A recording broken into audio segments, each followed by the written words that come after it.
Alrighty, folks. We are back in it with another session of our Out of the Abyss.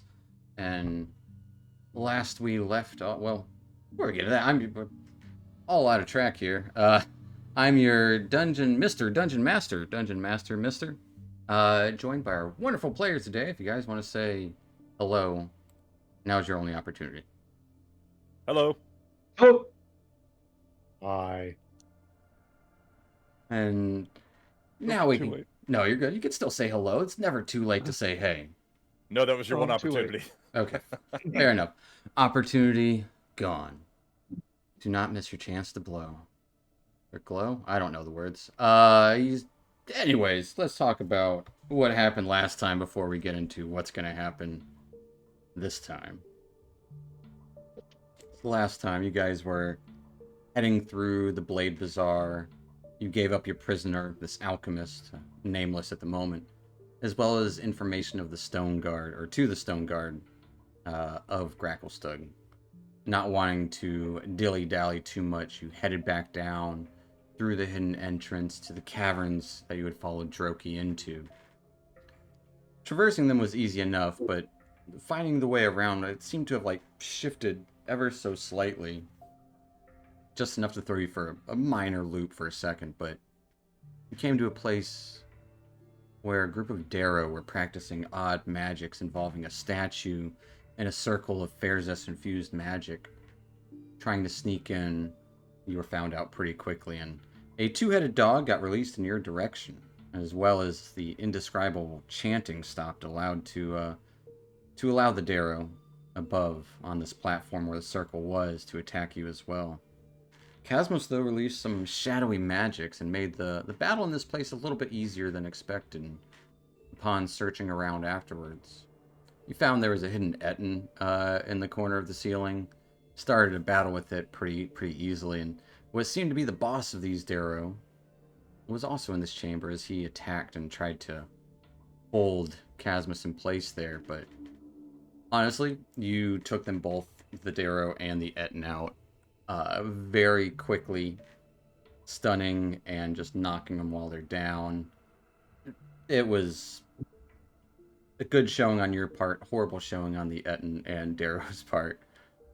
But it would seem that this place is where they were making the stone giants actually have two heads. Had some relation to Demogorgon. Strange writings on fungus papers and a couple of statues of these stone giants with names lie about the place. Collected what you could and didn't seem to entirely make sense, at least not at the time. This is where we're going to pick up.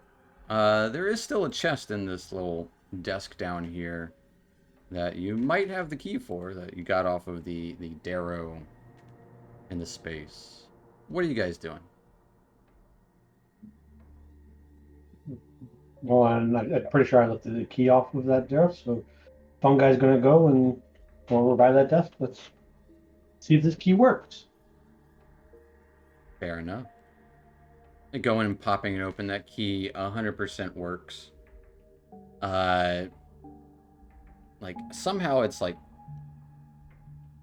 a super smooth lock, which is weird considering all of the disheveledness around. But inside, you would see a jar of, looks like a whitish liquid with a stamp on it, and a small leather bag.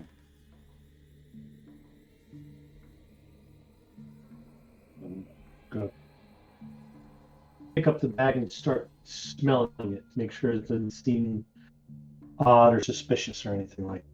Sure, give me a perception check to see what you smell.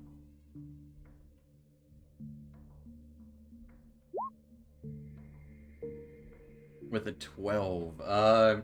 Smells like mushrooms. D6 for from past life on there too. Sure. With the 17, remembering the smells of mushrooms and picking them in your younger years, an odd sensation, but this smells like mushrooms that you've smelled many times before, as we lost our Casmus for a second. He's back. But yeah, it just smells of mushrooms. Nothing really untoward. I'm gonna open up and peek in the bag. There's money, or 45 gold and 15 silver in it. And this jar is actually something I think you guys have seen before. One of these things, Yogg-Thom's ointment. I don't know how you're supposed to actually pronounce that, but that's what's in there. Kyogdom. I still have 2 doses left. Oh, neat. And this one has 4 doses in it. I'll Someone else should probably hold that. Because I already have some. yeah, let's. I'll Let's take see. it for the ones that wants to take it. Yeah, I think you're a good choice for it. And then who's closest next to me? Whoever you want to be at the time. Who's watching Fungi open up the chest? I mean, Casper's right there. He probably would be there and take the ointment out of it. Okay. Yeah, I'll look at the stuff and be like, I'm just gonna boringly toss it over to Casmus and be like, okay, here, you want this stuff? I thought it was mushrooms. It's probably because the handler was busy writing on mushroom paper. I'm immediately bored with it.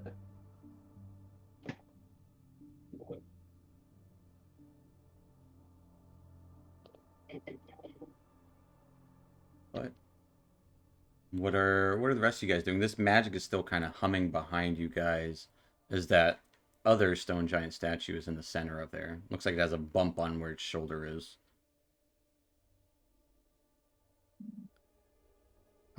Dusk is going to kind of step away a little bit.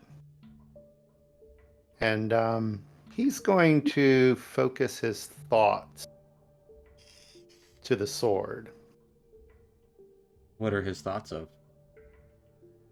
Why were you so afraid?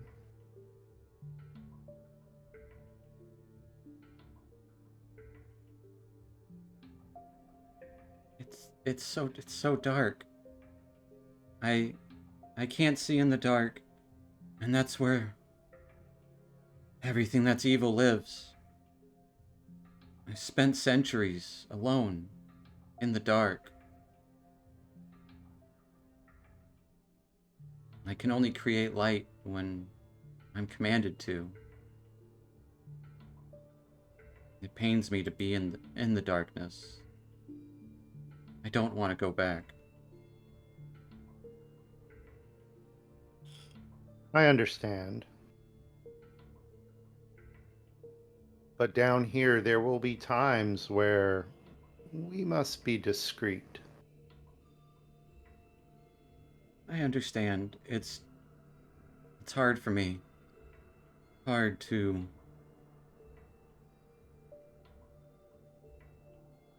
as long as I'm close to someone trustworthy.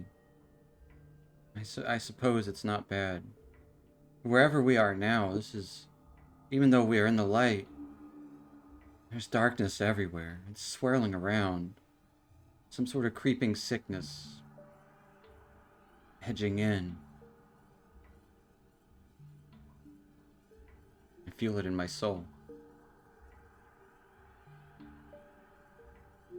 You understand that our goal is to leave this place and leave the darkness behind. Yes, yes, and I can be your light, if you let me. I'll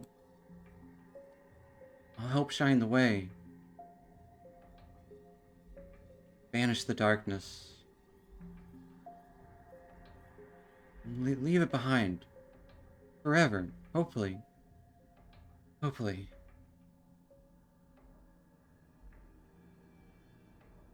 We will need your help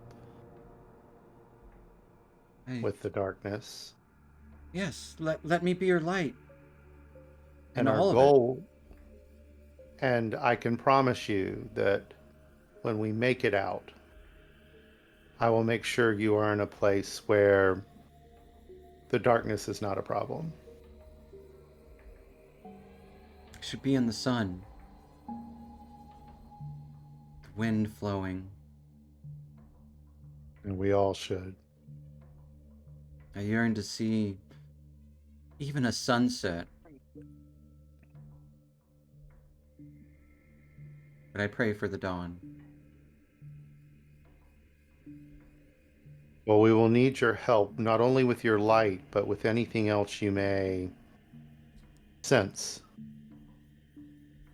Of course. Don't be afraid to speak up. I've spent so long alone. I don't know what it's like to have real conversations with people.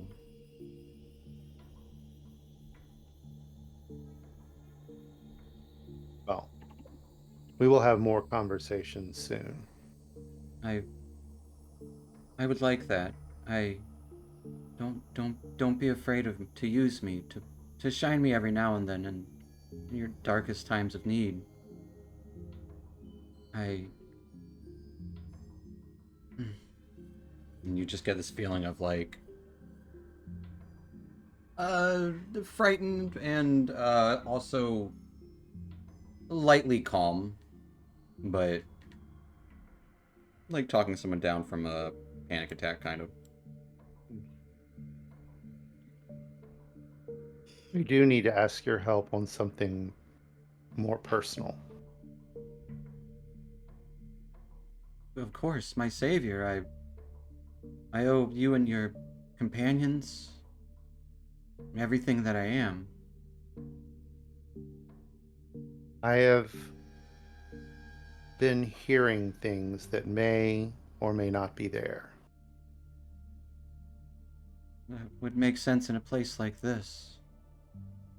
I may call on you from time to time to help me stay focused on what is here I would or recommend nearby. seeking a priest of the light.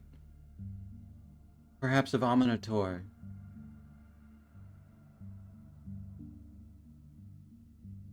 And perhaps we can do that.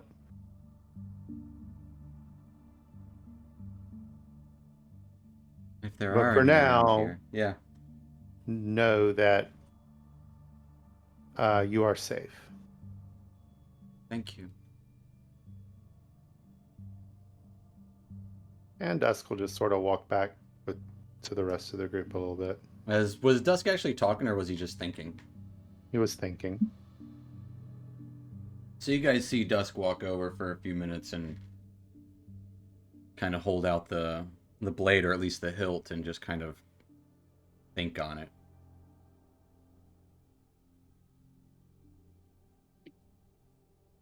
At least he didn't talk out loud like Malakar was.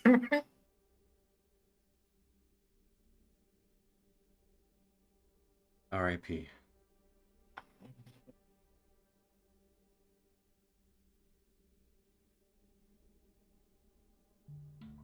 What?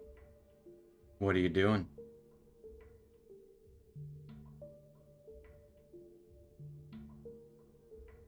So I think we have reason to possibly think that the groups of Drugar down here might be this Grey Ghost faction.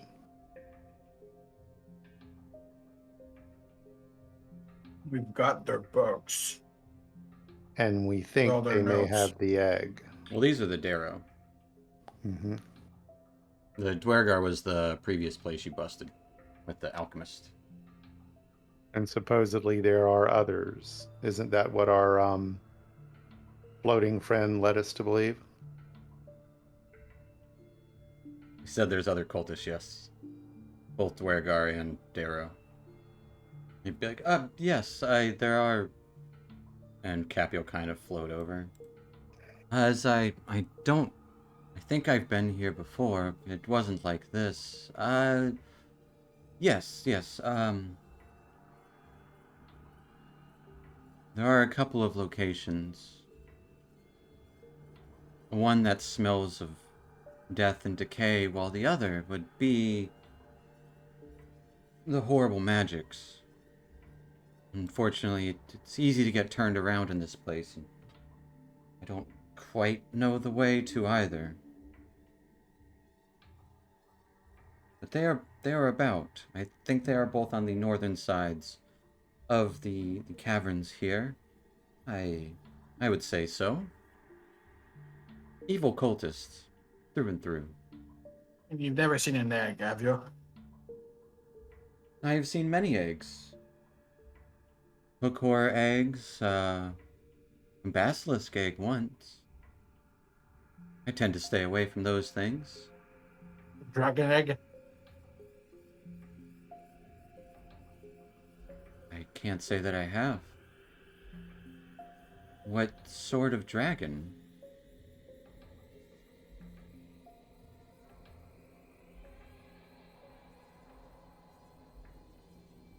The sort is not important.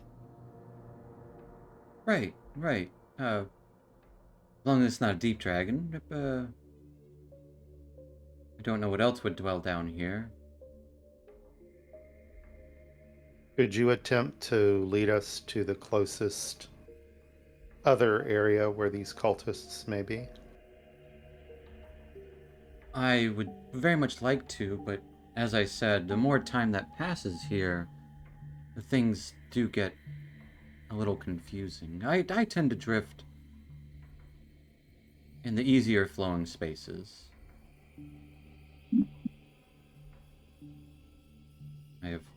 I'm sorry I can't be of more help than that.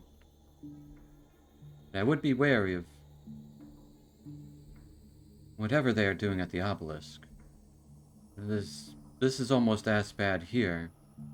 That horrid circle and statue. It's deformed. Yeah. We have to find a way to disrupt this place. I think if they are no longer focusing on it, it might fade away with time. Might or will? Well, magic isn't an exact science, at least not with I the Darrow concerned. I said might when I used the appropriate word.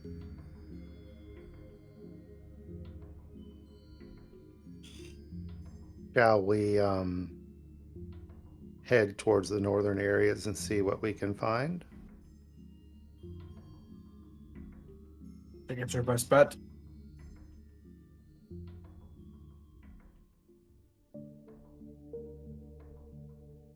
Weller, Rincewind, Fungi, what do you guys think?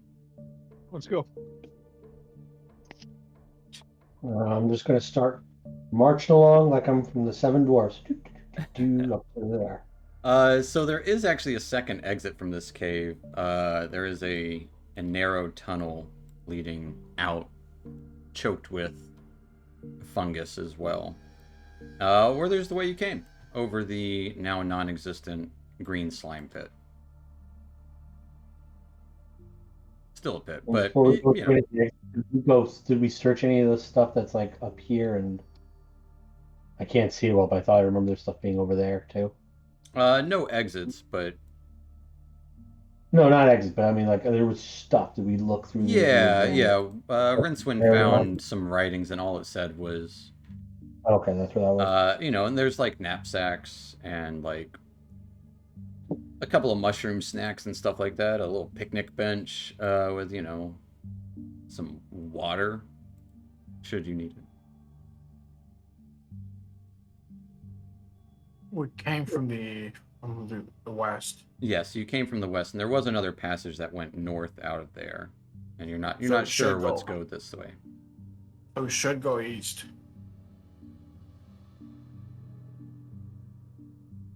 Through the narrow passage.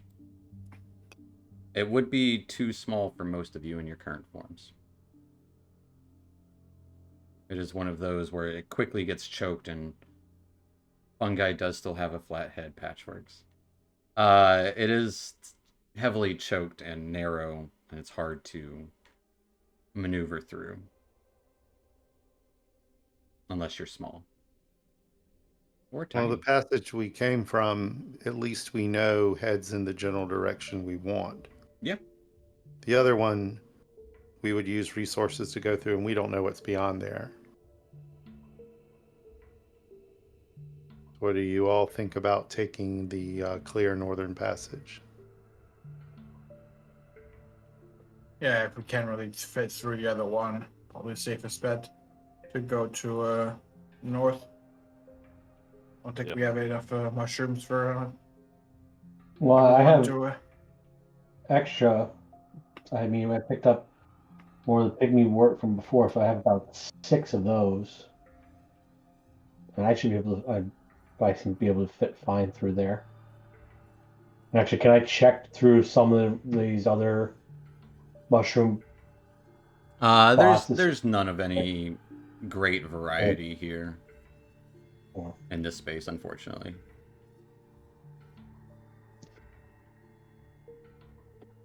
Standard mushrooms, I guess.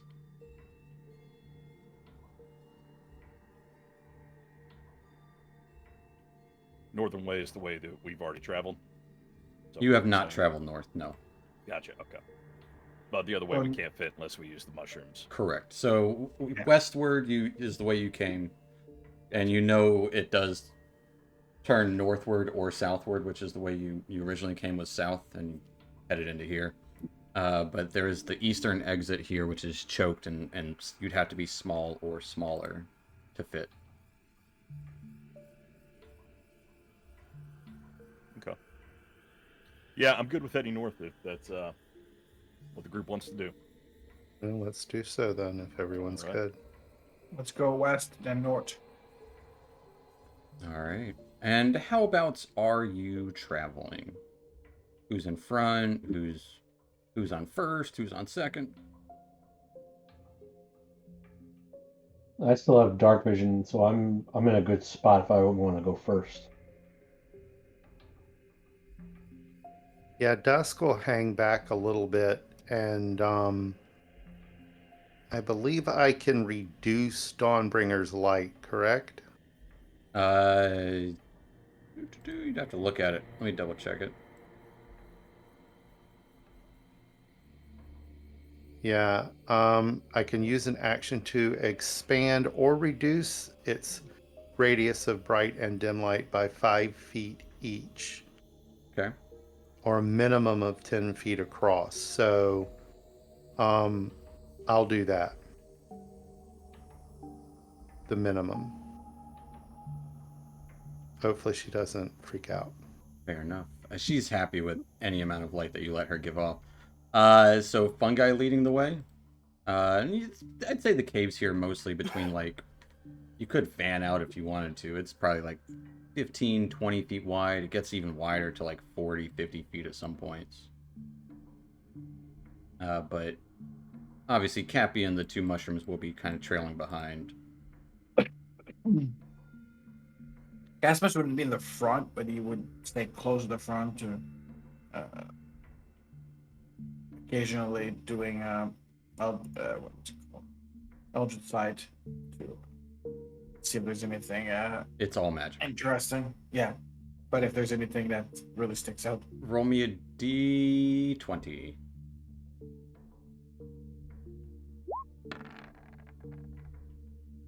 Yeah, there's this crazy magic around here. And you notice every time you kind of try and use that sight, it tends to feel weird in this space. It's all Farazess infused. You guys are in a little tightly knit pack. Say fungi, give me a perception check.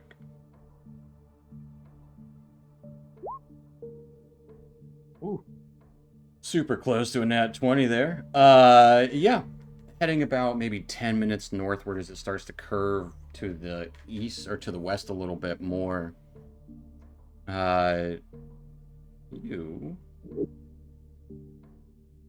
This wide passageway is somewhat lit by the same ambient light found throughout most of this complex.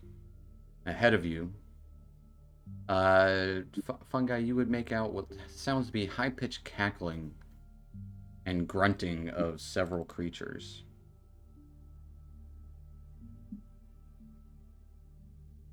I'm gonna hold my staff up, kind of like give a hold on kind of thing, and try and point out the noises that are we hear up ahead of us. Something sounds funny up ahead.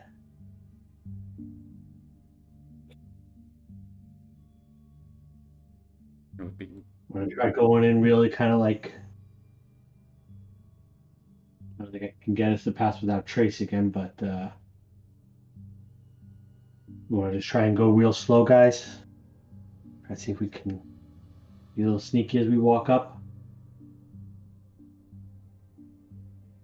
Can I think we it's the best option. can we tell what language the voices are in? It's in a language you've heard a couple of times, but none of you understand it. And it would mostly just be laughter, is what Fungi heard, but you would hear faint bits of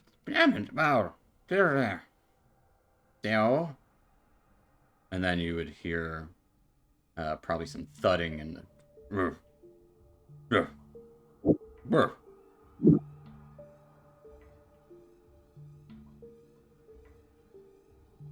Okay.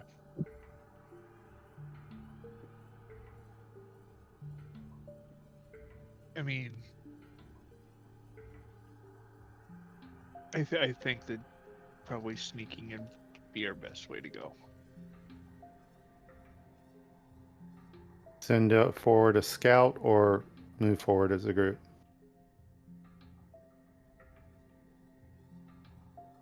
I think we're better off sending someone to the scouts for now. I Okay. think we're working together. We don't want somebody to get separated. It is like a one-way tunnel from what you can see. But there's probably like a couple of stalagmite/tight like columns blocking your view. Well, I wouldn't want anyone going too far ahead. How far are we from the mouth of this thing? The mouth of the... You guys are in the tunnel. I mean, you're in this big tunnel. You're already there. But so do we know about roughly how far the voices are? Or can we see shadows moving or anything that's... I would that say from ties- your viewpoint, as it turns, you're not sure the distance. You just heard the noises from around the corner. Okay. Are there any flickers? Do they have a campfire going? You don't notice any. Okay.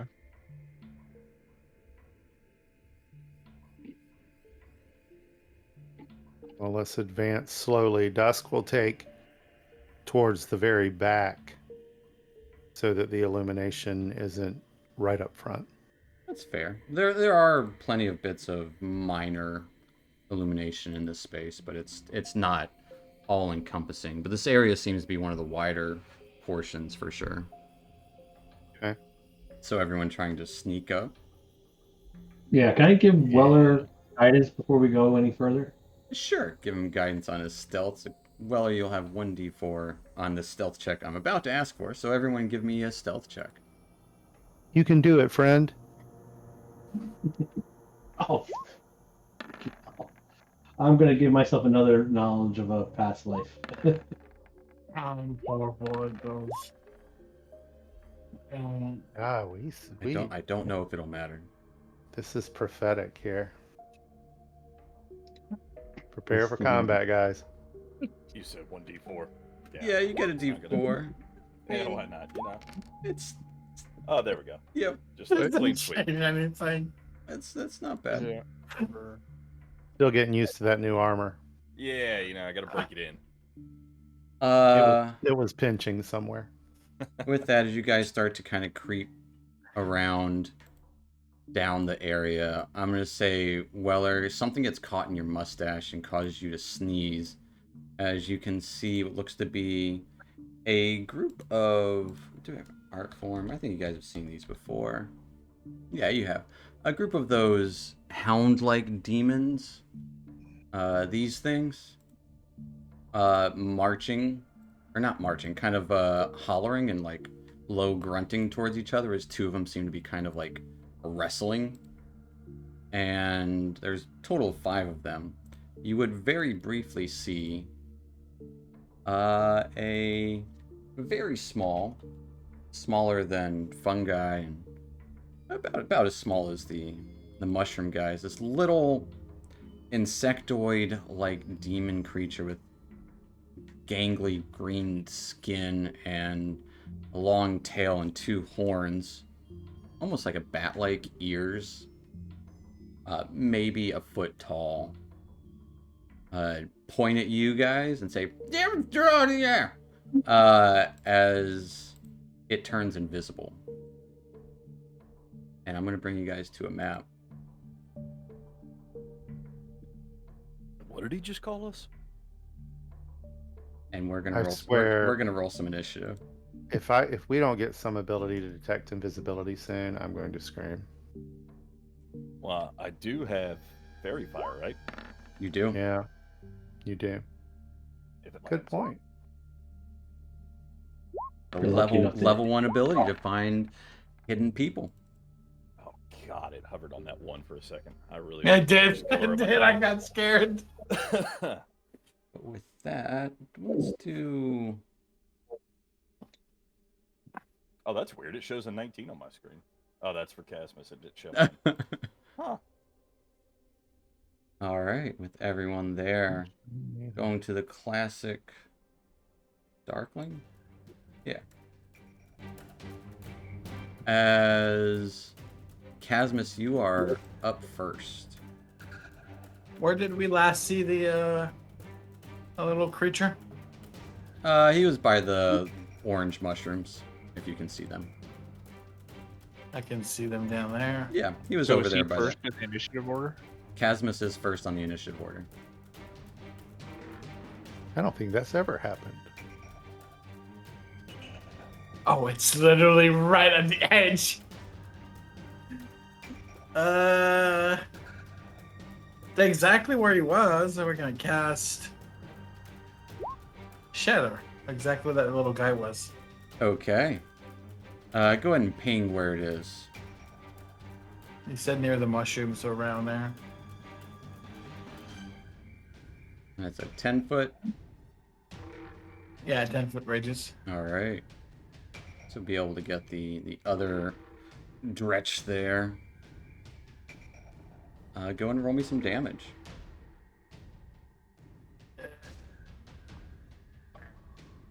Do I not have it? No, I don't have it in here.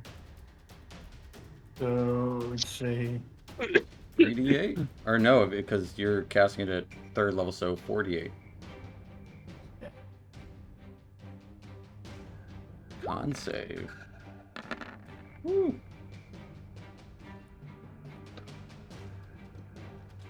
While the Dretch has to roll 2.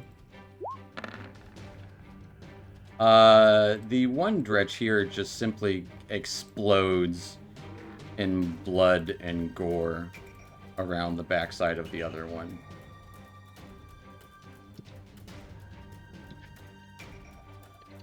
You would hear some light shouting in the darkness.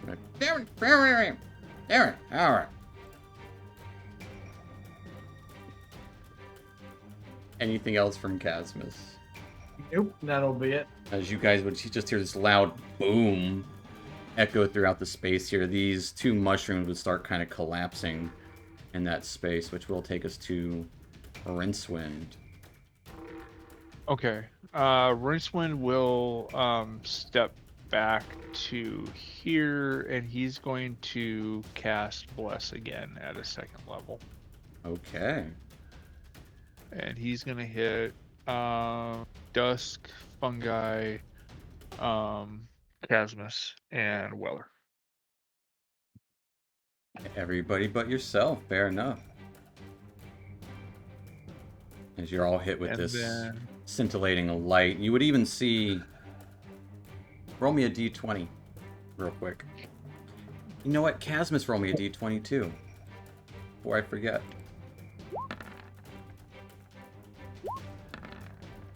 Fair enough. Yeah. You would see the swirls kind of reacting to your casting more specifically, Rincewind.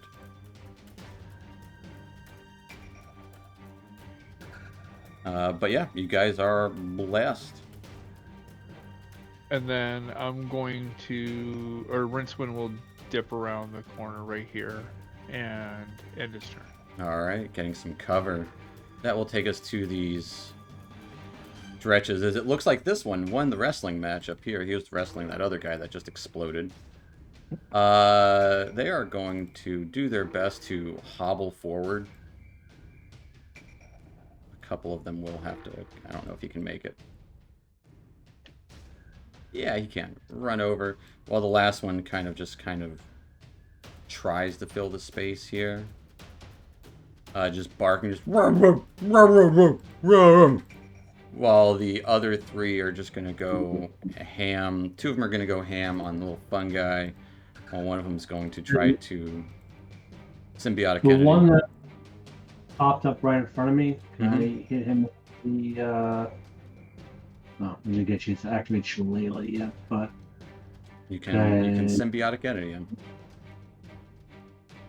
do I still is that still active? I figured it only lasts for those features only start for I mean Halo Oh, Sports. yeah. Halo What? Sports Gotcha. that's too weak. Actually no, he wanted I can pole arm master opportunity attack me without Shillelagh. Yeah, absolutely. Let's try him. Hit him with a regular old quarterstaff. Yeah. You just get a little, not quite as high bonus. It's gonna be a miss. The one that kind of gets up to fungi does release this cloud around it, and this disgusting green gas extends out from all around its body, as you would see pores kind of lifting, like opening and releasing this gas like little, almost like kind of like empty pimples that just open up. I will need nothing to happen yet. But the area kind of spreads to at least get Casmus. The other two, one will bite and claw at fungi, getting a 7 and a 15 to hit, Neither hit. while the other will do the same towards Weller. Just kind of barking, getting an 8 and a 9, just getting this trying to claw at you very sluggishly, Neither hit. which will I'll take hold us. my riposte. Fair enough. That will take us to fungi.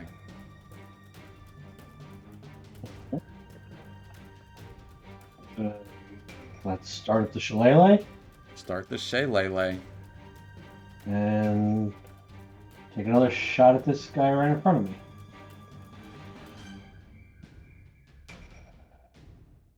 Jesus. A 10, unfortunately, misses. As you try to swing your Shillelagh out, this magical energy, it kind of watches it coming and just kind of ducks, like goes flat in a weird sort of way. Well, that's it for my turn. All right, that will take us to Dusk in the back. As I gotta give you some little, it's only 10 feet, right? Mm-hmm. Well, 10 feet bright, 10 feet dim. Gotcha. Oh, wait a second. Shit. I'm sorry. No, that was the end. I forgot I was blessed. That Did I make a matters. difference? That matters. Absolutely. Yeah, roll it, man. Roll it. Was it so the extra D4 on the attack, right? Mm-hmm. Yes. 12 hits. As these are very sluggish movement. It tries to go flat, and you just kind of, that bless extends down as you slam into this creature for 8 points of bludgeoning damage.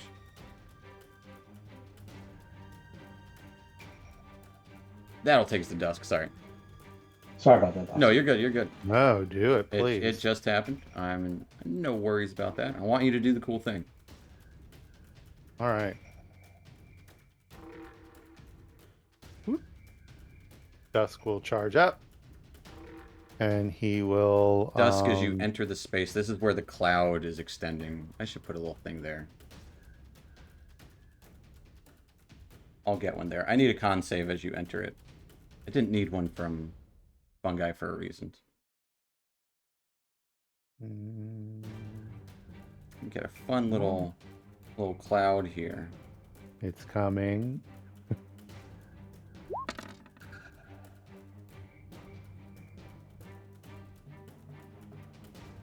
Yeah, you're good. All right. Go ahead and take a swing at that one. It's stanky though. Everything's stanky down here. 15 hits. For it's just undead. For 13 points of radiant damage, it does not seem to like that as you stab into. You just hear "Run!"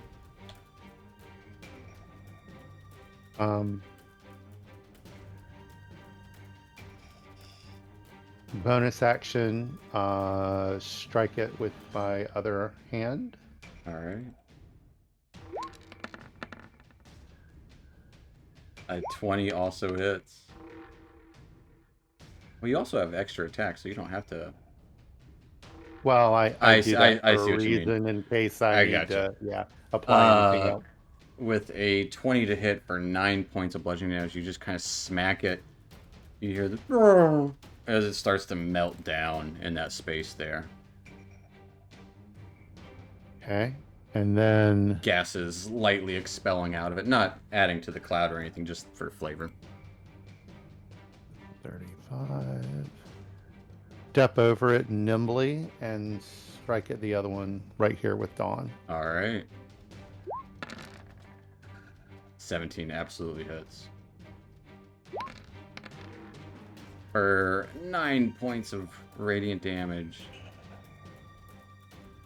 As it kind of you stab into it, and it just kind of whimpers as it slightly kind of deflates. It inadvertently farts a lot out of all of its holes. That's beautiful. And then roll Mm. back, Roll back. move in and move out. What you Yep. gonna do now? That's his MO. That's it. That will take us to Weller. I didn't like that pause one bit. I had to think about some things. Yeah, I'm sure.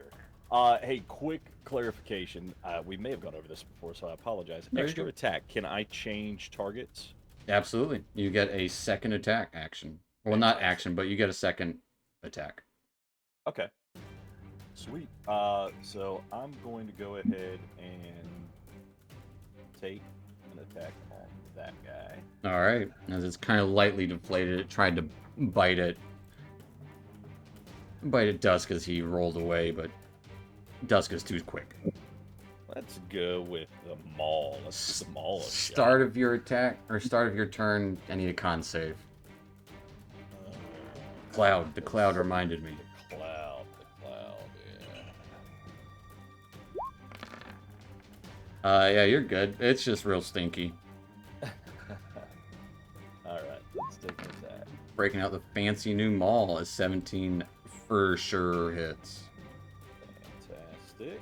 This giant two-handed hammer of Dwarven make for 16 points of bludgeoning damage as the creature can't do anything but watch it happen in slow motion as it looks up with like kind of puppy doggish eyes. You see that glistening of light as it slams down and just explodes its body everywhere. Perfecto. Hey, I'm stop. going Hammer time. to. Negative, that's- negative inspiration. That's definitely going to be a thing now. I'm going to go ahead and move, if I can, up here to exit out of the cloud. Absolutely. Just one right there. Go ahead and use extra attack on that gentleman. Go for it. Kind of coming up as he kind of watches you. Whoa! 27 hits. Yep. Whew. For 13 points of bludgeoning damage as he just roar, smack right across his face as you would hear what you would expect to be bones cracking, but instead it is this kind of slurpy noise as its head kind of spins around, does a 360. It's still up somehow, like an owl. Delicious.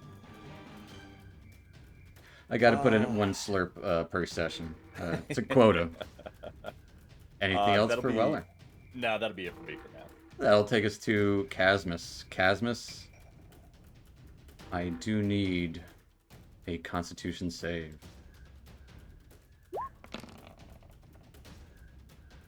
A 10. You, my friend, have the poison condition, and you can only take do one thing this turn. You can move, action, or bonus action, not both, as you're kind of forcing yourself to not vomit in this cloud. He's going to use his first Eldritch Blast this one by Weller. Okay. So And you with do have the first poison blast, condition, so it is at disadvantage. Let's do it again. Yes. First one up So- next to Weller. 19 hits it. As it kind of looks like it's going for another bite and a claw towards Weller, as it starts to leap up in the air. Just Casmus pin needle through its heart area as it just kind of deflates mid-air, releasing gas within it. You're getting better with those, Casmus. Yeah, the second is gonna go to the other one. A nat 1 is going to be a miss, unfortunately. As you're just trying to... You do a little spit up in your mouth there for a second, and it throws your aim off, hitting the wall nearby. Hit them. That's going to take us to Rincewind. Okay. Oops, we never rolled for Turvy either, but that's okay. So we're gonna Rincewind will step over If here. you want, you can do Turvy real quick. Do a Turvy action. Sure. Turvy's just going to step back over here and take a shot at the dog thing with his hand crossbow. Absolutely. Okay. Roll Turvy's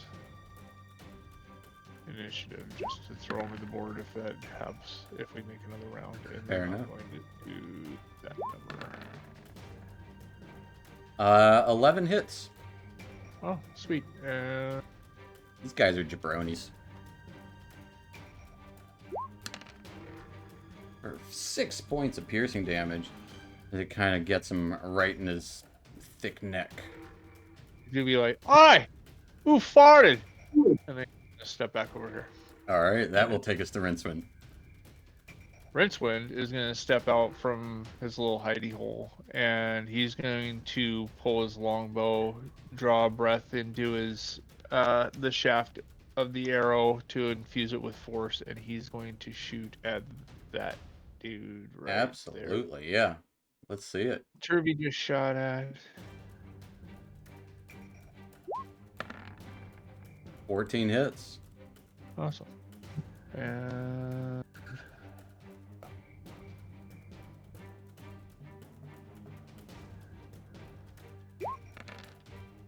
Ooh, for 12 points of damage.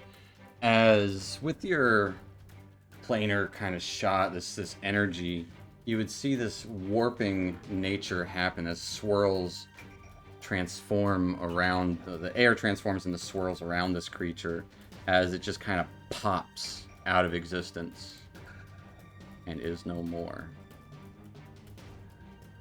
Rincewind will shrug at Turvy and be like, I don't know. And then he's going to step back where he was and end his turn. And we can actually hop out of initiative there. As the other creature is gone.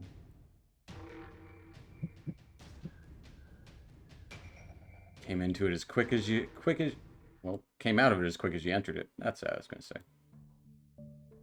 The cloud remains for a brief second before lightly dispersing.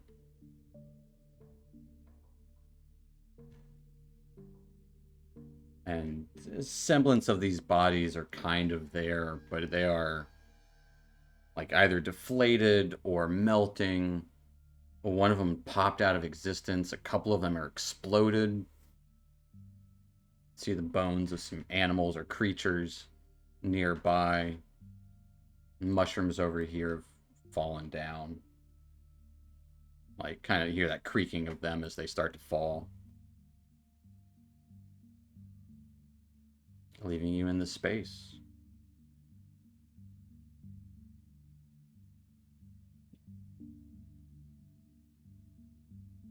So those are kind of weird. Anybody see the weird little guy that was with them? The one that called us names and then disappeared. Yeah. I can poke around up here and see if I see anything. I am amused at Fun Guy calling anything else weird. He was all scurrying and whatnot.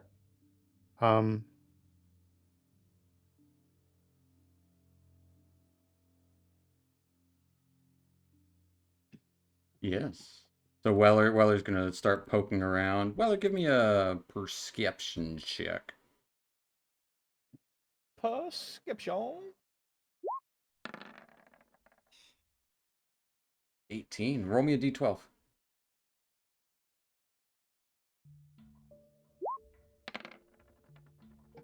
Womp womp.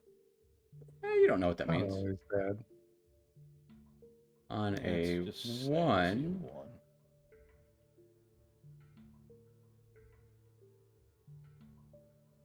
Where'd it go? There it is.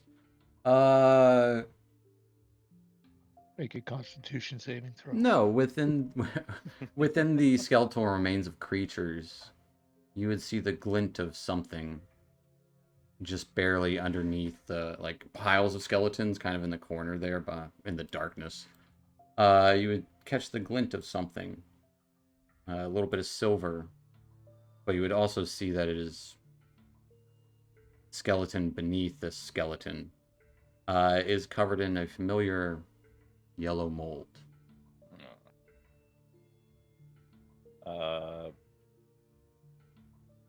Who's got some fire we could use up here? Fire. I got a. How about that? As Dusk walks up to the skeleton and just kind of shines dawn onto it, the yellow mold dissipates. And you can see more clearly that glint of metal that you saw is actually a ring on one of the bony fingers. I mean, that worked better, but I wanted fire. It is fire. It's a blade of fire. That's fair. Weller goes for the ring. Okay. Pick up the ring, and it has kind of swirly, not swirly like whirlpool or like the swirls that you see in this cave, but kind of like water flowing around the ring and kind of very small sapphires dotting it in a pattern around the just a solid silver ring. Ooh. It's fancy. Does it perchance grant me a second water elemental? I can start my army. Give me an Arcana check. As you ponder its abilities with water elementals, studying it for a little bit, you're unsure what it does, but maybe.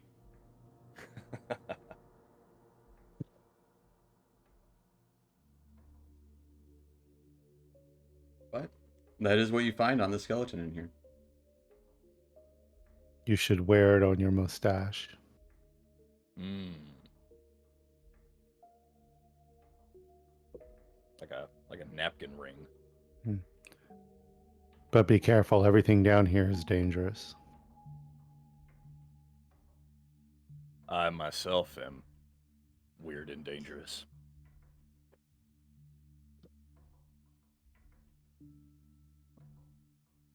I didn't say you were weird.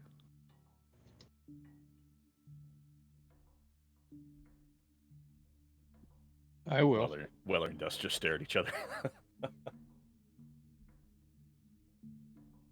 Should we keep moving forward? We shall. All right. Weller just pocketing the ring. No, I'm gonna put that bad boy on. All right. It looks glamorous. Yeah. Traveling a little bit further as this bends kind of back around in a eastward fashion, almost to where it's purely east. You come to an area. Ahead of you, to the north, you would see old, broken stone and steel gate, kind of half collapsed. Closed, but half collapsed, covered in, well, stones and a little bit of just regular moss. It is phosphorescent moss on this kind of gate here. But the path continues eastward where you can see in the distance a little bit of light coming from a southeast direction as the cave east splits in two directions, northeast and southeast. Southeastern looks to be firelight coming from it. And to the north of you right here is a stone and steel gate.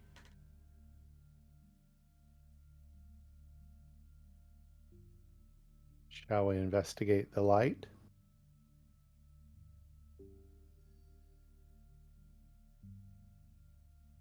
Let's. You go check it out. All right. Heading towards the light, as you approach it, you would see... How do you approach it? Tell me about that.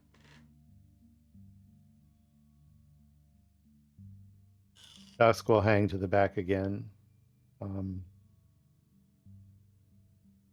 for light purposes.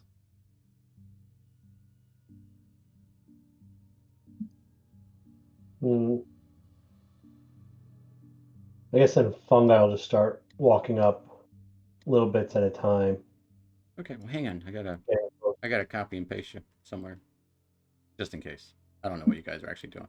As you start to creep forward, with your dark vision enabled in this moment, you would notice as you kind of creep forward, metal bars lining the opening to the south that you can see the firelight out of. Looks like just a rusted metal gate to the south, where the light can shed out of it.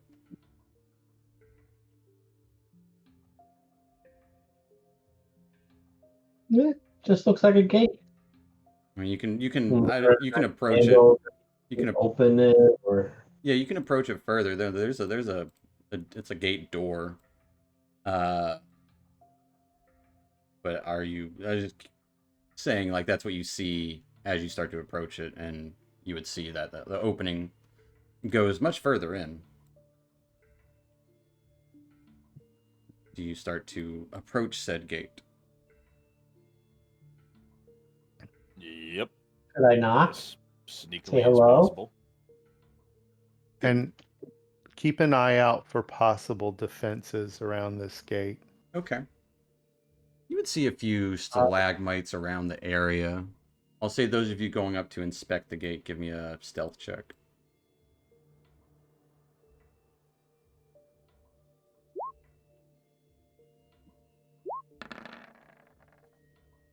Oh, I ain't going near the gate. All right, kind of hanging back with Dusk and Hervey and the two mushrooms and Cappy. As you approach, Well, as I'm approaching, can I also cast anything? Doesn't look magical or anything to you, does it? it doesn't appear so to you. Casmus is sticking in the back. Yeah, he's sticking in the back. He's not going moving forward. But you can ask can I Weller and use Ritzman. detect magic? So it's kind of leaning. You absolutely can. Roll me a d20. Asmus, you still have a little bit of vomit on your chin. As you approach this area, it doesn't appear magical. You would notice some lingering magic within on the other side of this gate, but as you start to peer in, the first thing you would notice in this room is a heavy, unpleasant musk in the air. There's only a few patches of mushrooms in the area, but you look what looks to be cages in there, made from scrap iron.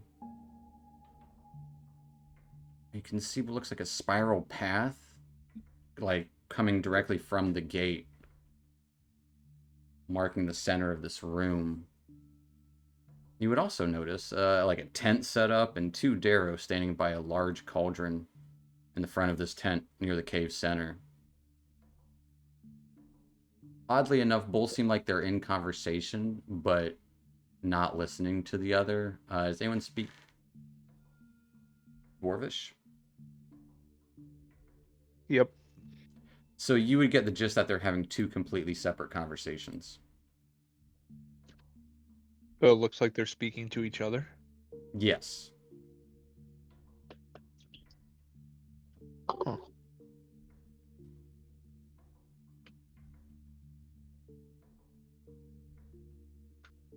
Okay. And then in front of you is this iron gate that you can kind of peer into, pretty easily see into, but not easily traversable. It does appear to have like a lock on it, or a keyhole, and heavy iron bars.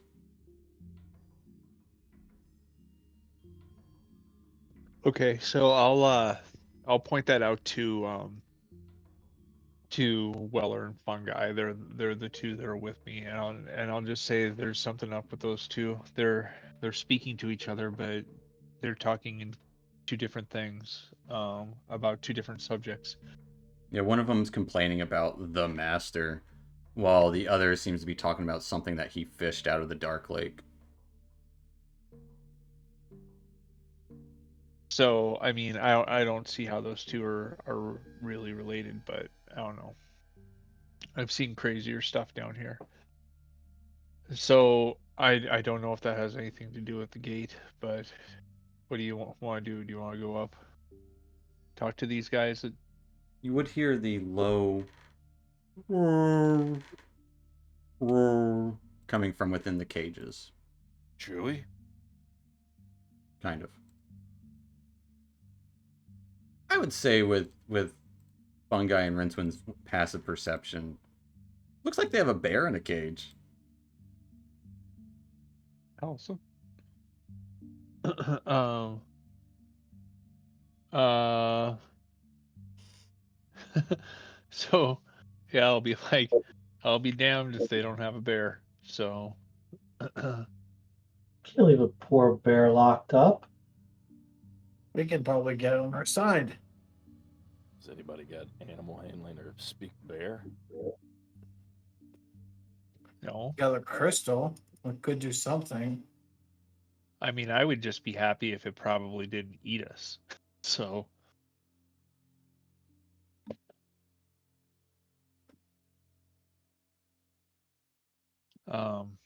I don't know, they got animals in cages. They don't seem to be speaking to each other, even though it looks like they are. And it looks like they got a bear. So we want to go back and tell Dusk and the gang, or do you want to go up and try and talk to these 2? We can go back and tell them. I'm not sure that there's going to be a whole lot of talking regardless, but might as well let everyone else know what's going on. Right. Guy, what do you feel? Let's go. Let's just go get our guys and let's move forward. All right, so we'll head back. All right, Yep. heading back maybe, they're like 60 feet away, the others kind of looking around the cavern.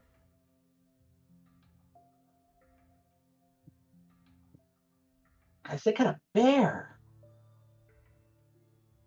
It's all locked up.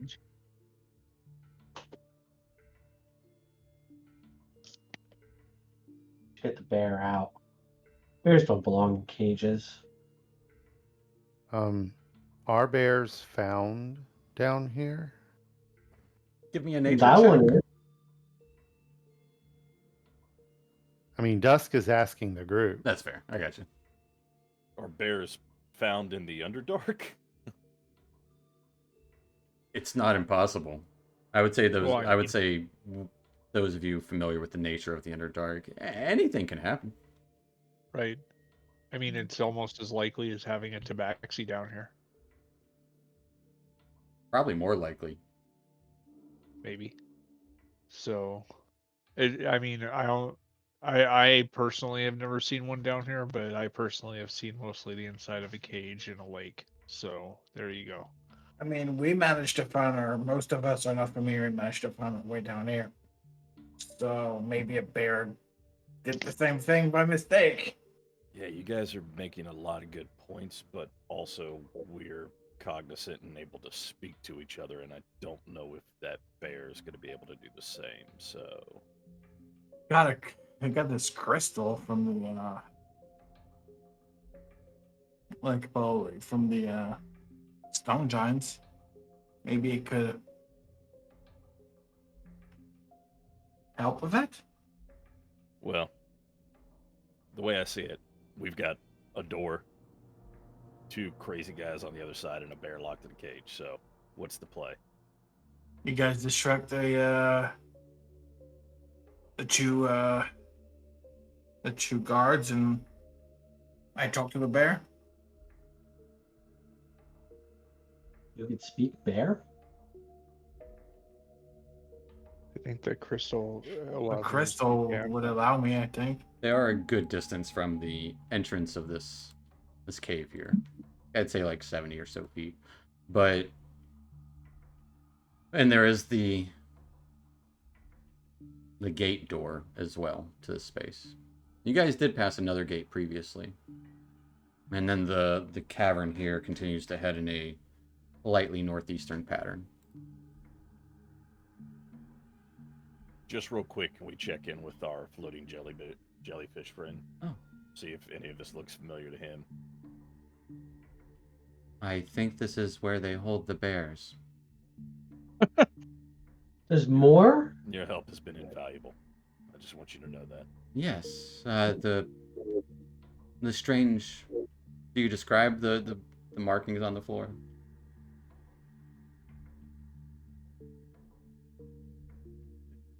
I'm gonna take that as a no. We saw markings on the floor. The spiral pathway. Oh. Yeah, I completely glossed over that. Sure, yeah. we'll explain it. I mean, it was a minor detail. Well, he wouldn't explain it. It's fine. Yes, they. I don't know. They tame bears, I think. Formidable foes. I wouldn't go near one.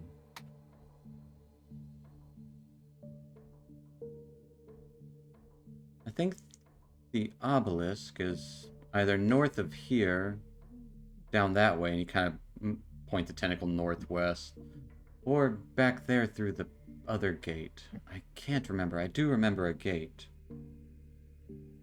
Yes.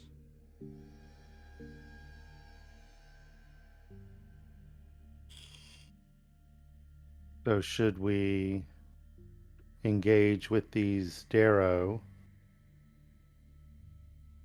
or should we go and try to find the obelisk?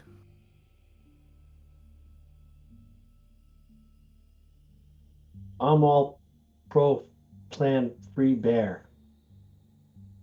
Feed the bear, that works. I can try that. Well, if the two are engaged in these odd conversations, perhaps that's enough of a distraction for someone to sneak up and open the gate. It's worth a Since we shot. do now have a master lockpicker. I think it was pure luck the first time, but Have more trust in yourself. all right, I guess we can try. Come on, guys. I'll go Well, up with you. I ain't the stealth sis, though. So the rest of us should take up station on either side of the gate. Yeah, we should stack the gate and just be Okay. prepared. As Patchworks is actually granting Watcher's Inspiration to Casmus. So Casmus, anytime during tonight's game, you can add a d6 to a single roll. Thank you, And Patch. keep that work. He won't need it. So as you guys are, everyone's taking point on either side of this gate here. While Casmus sneaks up, I think one guy sneaking think up with one him guy to the would- gate. was Yeah, I'm sneaking gonna up sneak with up me. alongside with them. All right, I will need a stealth check from both of you. Oh my god, I rolled terribly tonight. 19. With a 19 and a 9. As Fungi kind of trips and kicks a rock accidentally through the gate as it tings off of the metal. See one of the Darrow kind of look up in your direction. Do either of you speak Dwarvish? Nope.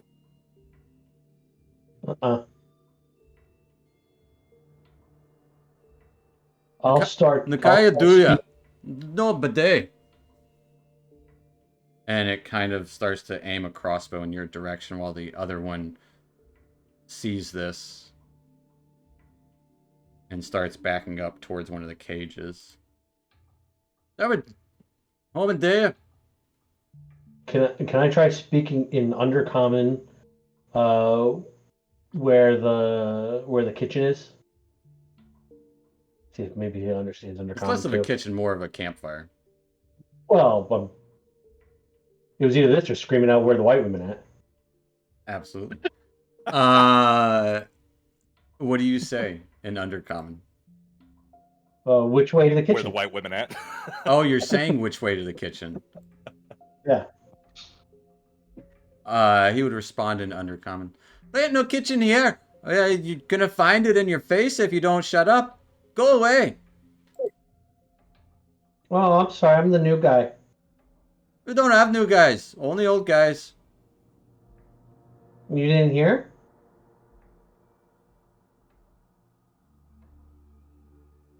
I hear everything.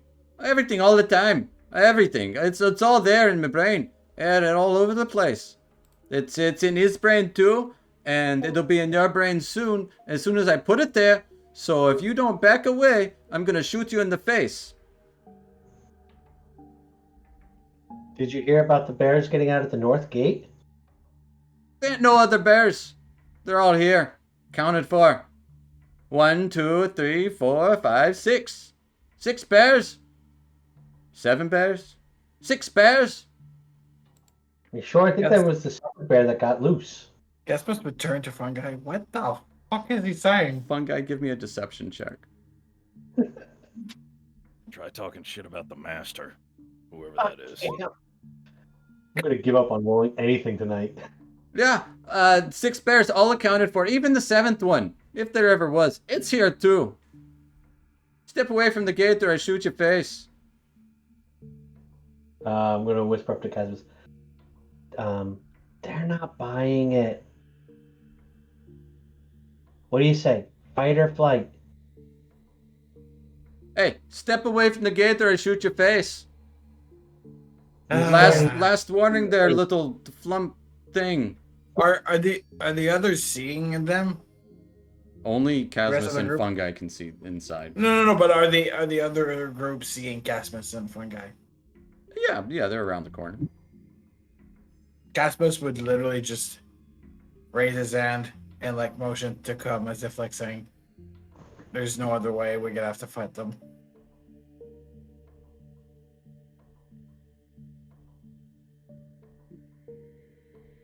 He's waving, just raise his hand. waving the rest of the people into the gate What? area Well, to get shot yeah. at too?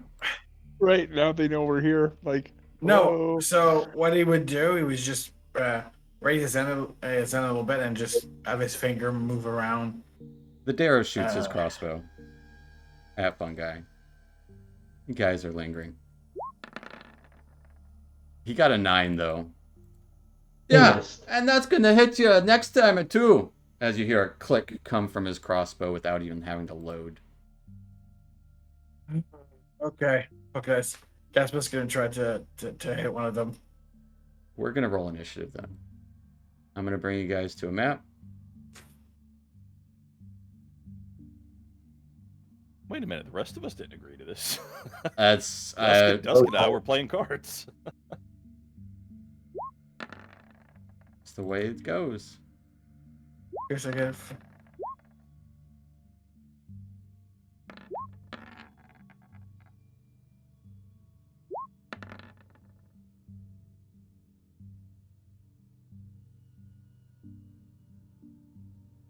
So, well, are you up first? What are you doing, if anything?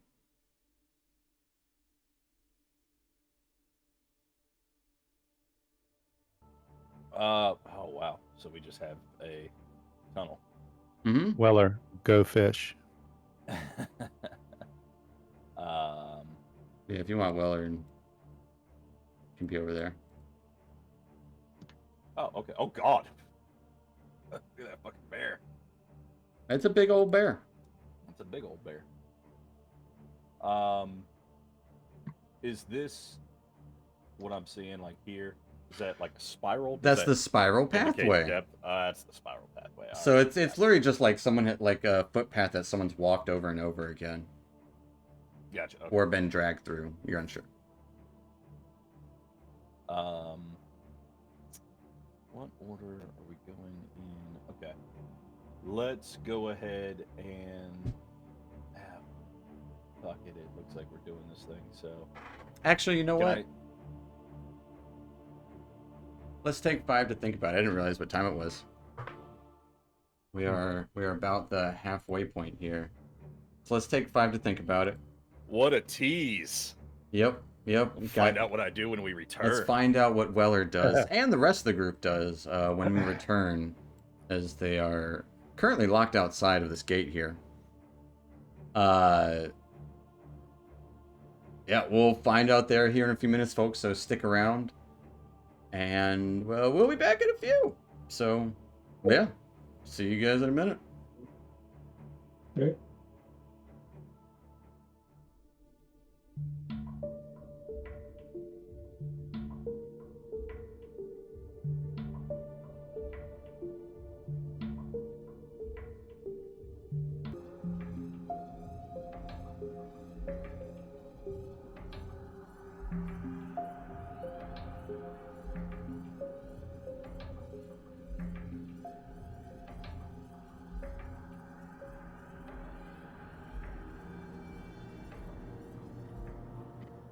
Alrighty, folks, we are back in it, and last we left off, after traversing the caverns, I came across a door, and then another door not far away with some light coming through it.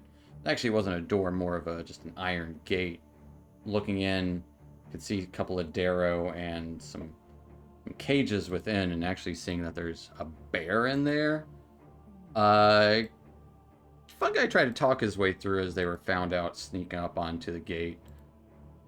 It didn't go well. They told you to leave, or they'll shoot. And, well, they started shooting. So, Weller, you're up first as you hear a clink of iron hit the front of the gate there. So anyway, they started blasting. And we'll say, don't forget, you can run from this. I don't care. Yeah. I mean, Cappy isn't even sure if this is where we need to be. You are coming in a little quiet. Just a little I think bit. I was scooted away from my mic. Scoot closer. Shouldn't be anything on my board. No, you're good. You're good. Yeah. Yeah, so Cappy isn't even sure that this is where we're supposed to be, and I don't know if I want to waste a turn fucking with a gate door when he's already got another shot lined up. I'm just gonna move like right here next to Fun Guy, and I'm just gonna hold an action in case they come to the gate or that gate door opens and we need to push in. Okay.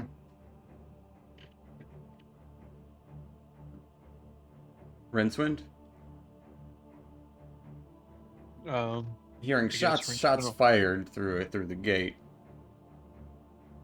Rinceman will come around the corner and see what's going on, I guess. And where the hell? Oh, there they are. See one of these Darrow holding a crossbow facing the gate, and the other kind of backed up to a cage. Being like, man, what did you do? And I guess I will draw an arrow in my bow and hold my action, or whisper. I can't do that. I'll just hold my action to if the bear comes at us, I'll shoot at it. Okay. And end my turn. Fun Guy? I'm going to taunt them and say, "Oh, you're so tough shooting from all the way over there. Bet you wouldn't even have the guts to come over and say that to my face." And I'm gonna prep Shillelagh. Okay. Actually, I mean, just out of curiosity, can I squeeze? Do I fit through this gate by any chance? You can try with an acrobatics check. You are small, so it is possible. It's hard, but I'll need an acrobatics check. I'm gonna take a chance at it. Ooh. 21 is the DC. You can. It does takes 10 squares essentially to squeeze through, but you can do it. That basically cuts me down to like 25 then if I were to go forward.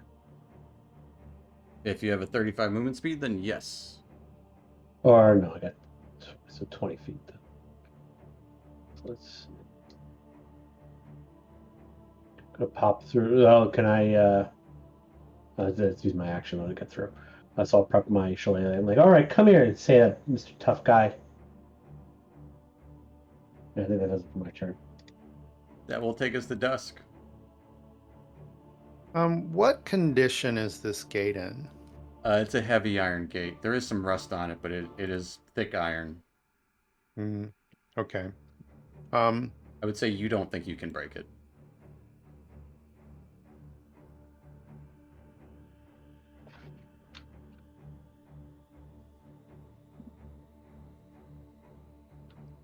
Okay. Dusk will move right up here. And he will shout at them, trying to draw their attention. Their attention is definitely towards Fungi and the gate there. Let's say don't. You definitely have their attention. Okay. Just kind of readying there to see what happens. Since I'm a Thundercat, can my magic sword shoot lasers like in the cartoon? You have to get at least level 12 for that ability, unfortunately. Okay. You have to unlock I'll- the true powers of Thundera. Yeah. Yeah. Okay, I'll hold you to that. Okay. That'll take us to Casmus.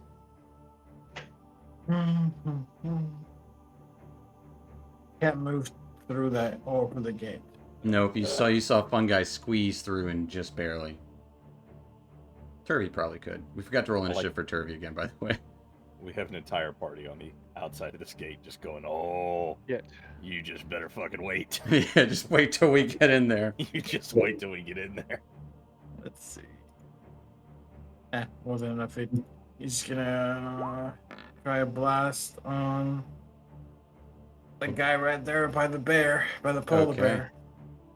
We'll do Kirby after He could do Casmus then. Derby next Yeah, turn. yeah. Yeah, he skipped his first turn. Yeah. Like, oh, An 11 is gonna be a miss as you blast. They will also have a little bit of cover because they are through the gate. Right, I'm gonna try the second blast. Hopefully that one hits. Just an 18 right now. Bless is gone. But an 18 just hits through the gate. Ooh, for 7 And we're points gonna of use force that- damage. 7. No, we're not gonna use it for now. All right. Anything else for Casmus as he shoots beams of shadow and fire through the gate? Oh, that'll be it. There's not much you can do. I will also remind you, Casmus has the thieves' tools. Yeah. As the rest of your group is waiting for the gate to be opened. Yeah, he's not gonna realize that he's got the two stools still. Okay. Fair enough. That's gonna take us to this bear as the gate swings open. Bear goes charging all the way across the room towards Fungi. You just hear this "Roar!" as it starts charging full power. As this one is an albino cave bear. It does unfortunately have to use its action to dash, but it's there. is that like the albino brown bear that they keep releasing into the Arctic? That's the He's one. like, shit. We did it again. But yeah, the bear is tumbling forward towards Fungi without even a command from the other Darrow, which will take us to the Darrow. This guy. Do I get to do my held action? Yeah, Oh. you're readying your bow. Yep, in case the bear Okay. charged. Fair enough. All right. That is correct.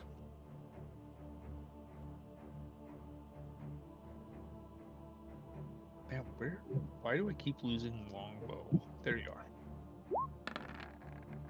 A 17 does hit through the. It is a little hard through the gate there, but a 17 does hit. Oh, fancy that. All right. Woo. No force damage there. Still for 12 the points of regular damage. Is that your max? Is that max? I bet that's max. Yes. Nice. Nice. As you hit the bear in the shoulder, it lets out a roar. While the other two Darrow, one of them will dash over here, opening another cage.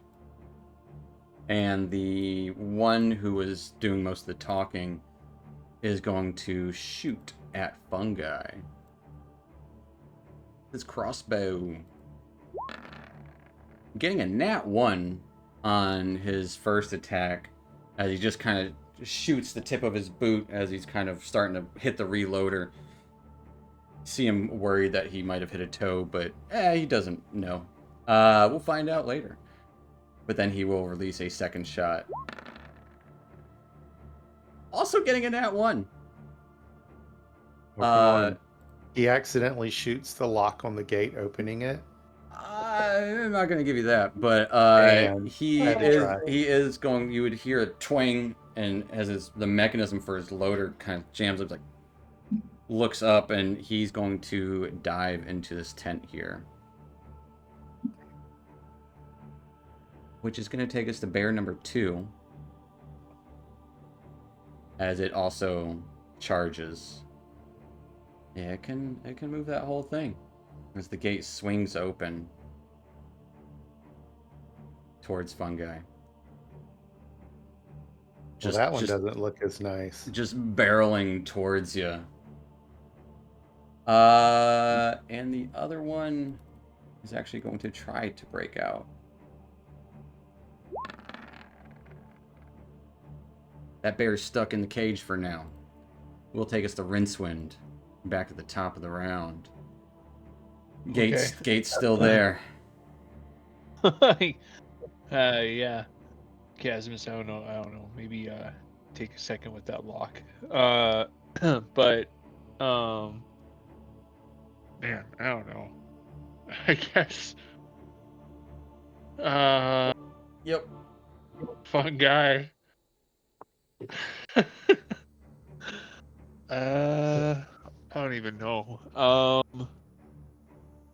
I guess I'll shoot at the white bear again. All right, one that has an arrow in its shoulder already. Right. As a bonus action, I'll whisper another. Sweet nothings. Yeah. Hold on, I gotta do some aerial management here. Okay. Fair And enough. then, And again, it does have light cover from behind bars. Okay. Where we go? A 9 is No. going to miss as you try to shoot, and it just kind of hits the bar a little bit, taking the angle far to the right there. Oops. Run, fun guy. And it went return. That'll take Man, I'm out these bears. That'll take us to Weller. God. What did Fun Guy say back to Rincewind? As Rincewind just said, "Run, Fun Guy." Said, oh man, I just wanted to help these bears. Weller is going to reiterate, "You should probably get out of there, Fun Guy." And can I use an action to? Well, Fun Guy's going next. Okay, I'm gonna wait again because I mean, there's really nothing. What are going you on. holding? Are you holding anything? Are you taking the dodge action, or are No, you I don't. holding- Actually, what holding I a was dash? what I was wondering if I could do is if I could have like a physical interaction with this door if Fun Guy does make a run for it. If there was a way that I could try to disable the lock, like use my Smith tools to like jam something in there, like break a lock so that the door Absolutely, yeah. I'm all not for it. not in the way that the door is gonna like swing open, but in the way that like we disable the lock. I so they're got you. kinda I got you. trapped in Jam there. it. Yeah. Absolutely. If Fun Guy were to run, we'll find Okay. out. Does Fun Guy try to run? Yeah, I'm gonna be so disappointed You as fucking what's happening, beautiful mushroom. disengaging, and just make another attempt through the freaking thing, back through the gate again. All right, give me an acrobatics check. Oh It boy. is a high DC, remember. Oh, Did good boy. last time. I got one last knowledge of a past life. Okay. Don't roll a 1.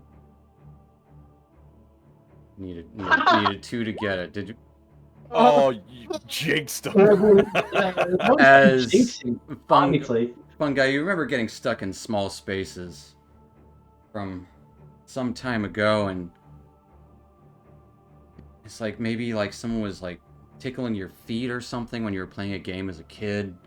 It's maybe that's what this will feel like. As his get kind of halfway through and you're kind of just stuck there, head and one arm kind of through, while the other arm and your feet are kind of stuck on the other side. you're like, you guys could pull. That'll take us to dusk. All right. So Dusk is going to look over at, well, he's going to look over at Casmus and say, pull him through. And then Dusk is going to reach into his little pouch and pull out his oil of slipperiness. Nice. That is what this is for. And slather it through the bars on Fun Guy. Not very ceremoniously, not carefully. Just like Slather it. dumping a jar of honey on them so the bears can eat them. I got you. Yeah, exactly. Flavoring them. There is a little 100%. bit of salt in it. I will say with that, no more No pulling necessary as fungi just kind of slips out. Weller, give me a. I'm gonna say your call, intelligence or dexterity check. I'll give you advantage on this as you run up and try to jam the door. You said And- advantage? Okay. Yes, and I'm gonna give Dusk inspiration for that one. That was some quick thinking there. I already have an inspiration. Can it be given to another player? No, you should use your inspiration. It's your punishment for not using it. Yeah, you can give it to someone The- else. With an 11, Weller, you try to jam it. No, it's too rusty. As you try to break stuff, your tools and how you try to, like, I don't know what you're jamming in there. What are you jamming in there? I don't know necessarily what the smith tools consist of. Well, you don't actually have smith tools. Yes, I did. I bought them, didn't I? Mm-hmm. He did. Yeah, I bought them. That was our first trip to the Oh. bazaar. Well, Mhm. I don't know. Let's look up smith tools. It's got smith. Got a hammer. tongs, an some apron. tongs, an apron. I try to roll up the apron and shove it in there. You can jam a tong in there. Yeah, it doesn't say what's in there, but yeah, you can jam a tong in there. But it kind of just kind of gets stuck, and you're unsure if it worked.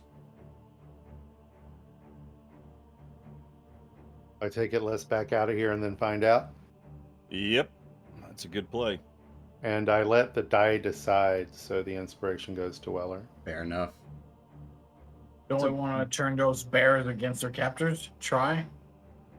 I think we just leave them to their own devices. Is Dusk running? Yeah, I think that ship sailed after I shot one. Yeah, I think. We're here to save you. Yeah, Flunk. Dusk will back off and motion the others. We need to leave this. Casmus? Yeah, you're just gonna back away. All right. Will take us to the bears. I need to roll a nat 20 as they both try and clamber through the bars. Roar, roar, roar. They're trying to break it down. You can see this thing will probably give at any second, as the other Darrow is also kind of hiding. And the third bear is released. It's starting to run into the room there, ready to charge towards its friends. Is everybody running? Oh yeah. What direction are you going? Back to the other the kind of metal and wood gate / door, like a large door essentially is what the other thing was, or are you heading northeast? What was the other direction that Cappy indicated that he was unsure? if Cappy the obelisk Cappy was that said way? it was either northeast or through that other door. And that's what he was like, I don't know. Oh shit! So. So you gotta choose split second right now which direction you guys running away to. Northeast. Northeast. Yeah. All right. As you head northeast, you hear the clanging of metal in the distance, as it does take them a minute to get through it. As you guys are running. I was running. Oh, Like that we was can nice outrun knowing you bears, were but up we'll above. see. Okay. Heading northeast a little bit. Maybe about 5 or so minutes. As a quick 5 minutes. Actually, maybe not even. A good minute passes.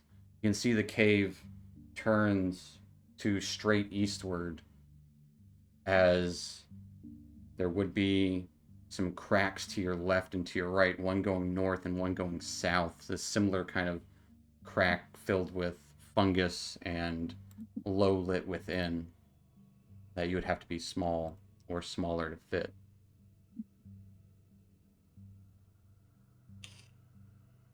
On both sides. On both sides, north and south. But you can continue eastward.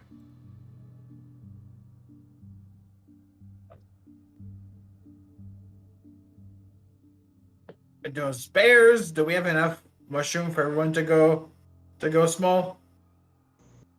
think so. How many do you got? Because Fungi doesn't need one, neither does Turvy or the other guys. Really just need 4. I think Yeah, you we said got we enough. had I got 6. 6 in my pouch alone. But do we have enough mushrooms to become large again? Yeah, I got even more bigwig than I do pygmywort. This would lose the bears. Let's go. 100%. Let's fucking do it. North or south?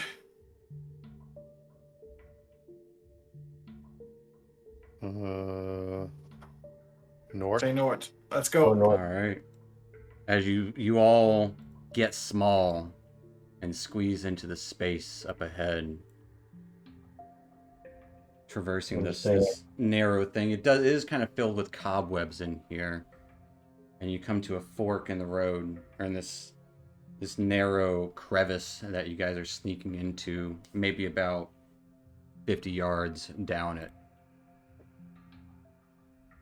After you all eat your pygmyworts and get small, yeah, you would see to the left of you more fungal growth and a little bit of eerie light coming from the distance. And to the right, more darkened crevice. You're unsure where it goes.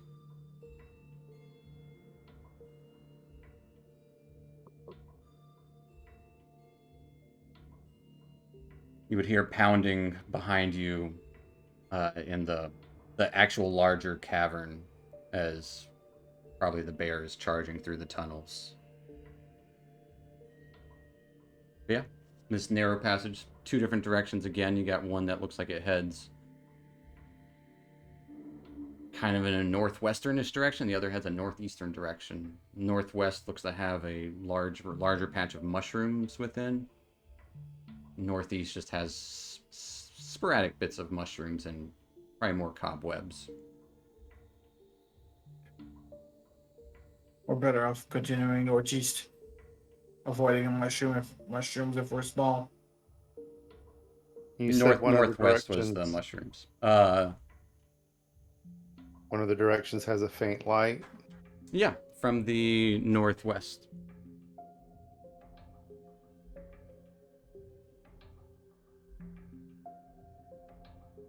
You thinking northwest? As in this space here, it is more dark, like pure darkness, as opposed to like in the larger caverns as a whole. There's no swirly business going on, just the occasional mushroom here or there lighting up the floor. I suppose heading towards the area with light would be as good as the other, Yeah. or maybe better. We'll see.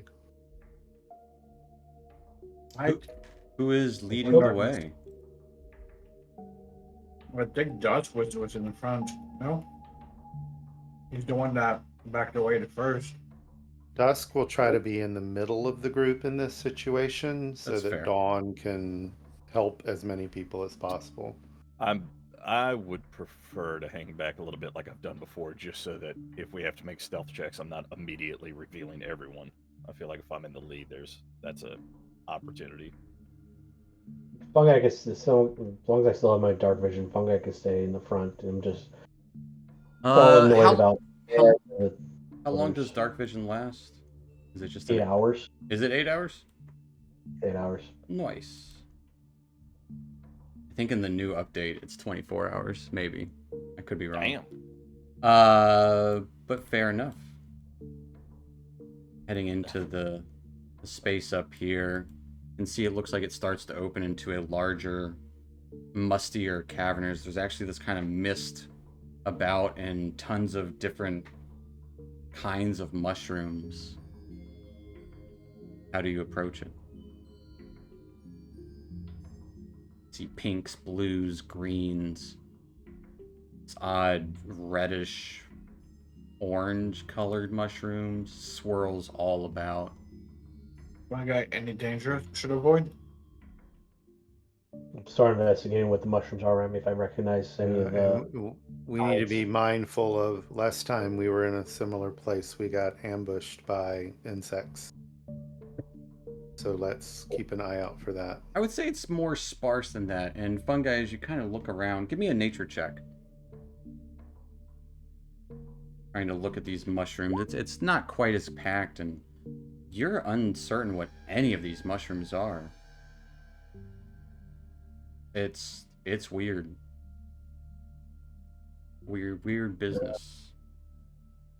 But it These are looks like it opens up into a larger cavern here with several pillars within and stalactites hanging to the ceiling.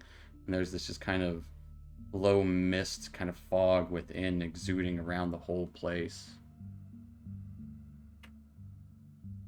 yeah, this is a really weird spot. I don't think I've ever seen mushrooms like this before.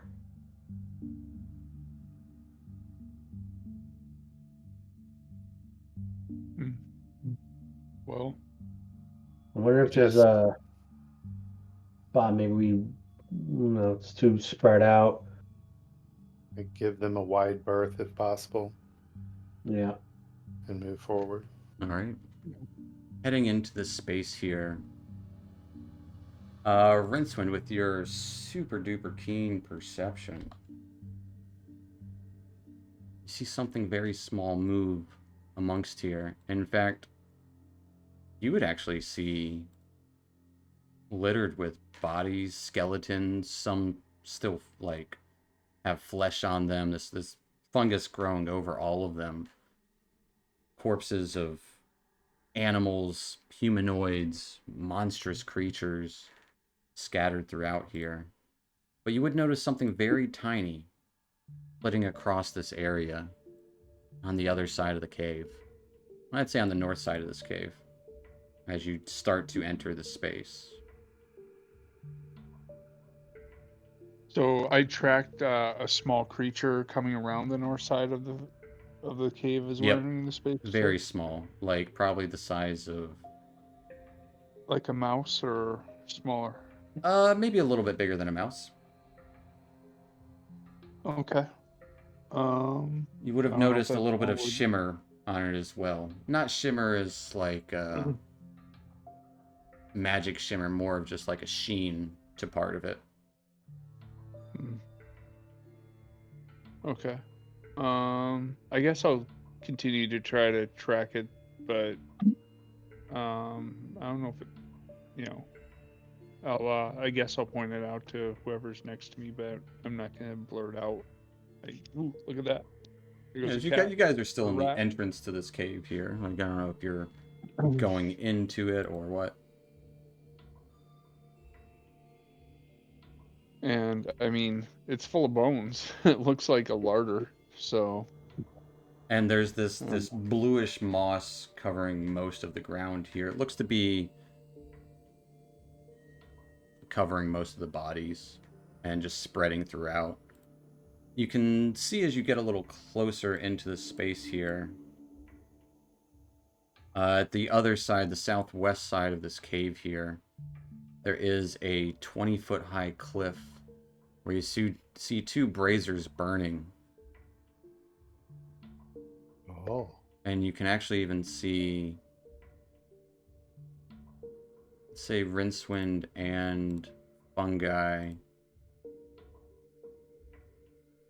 you could have sworn you saw a small person up on top of there. Let me bring you to a map just so I can better describe what you're looking at here.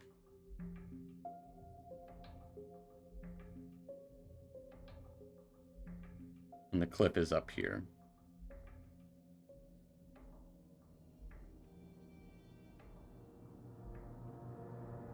okay. And you would have seen the tiny thing go to the north side here.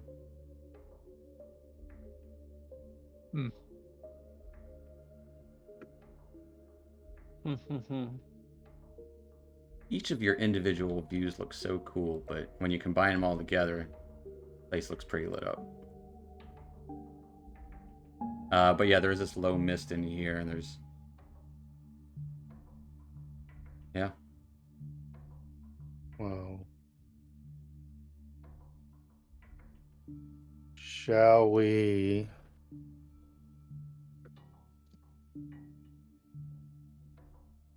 sneak forward towards the cliff?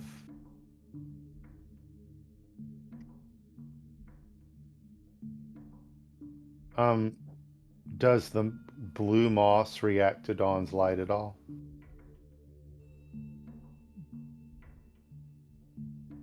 I don't think I have you giving off light right now. I gotta put that on there. No. No, it doesn't.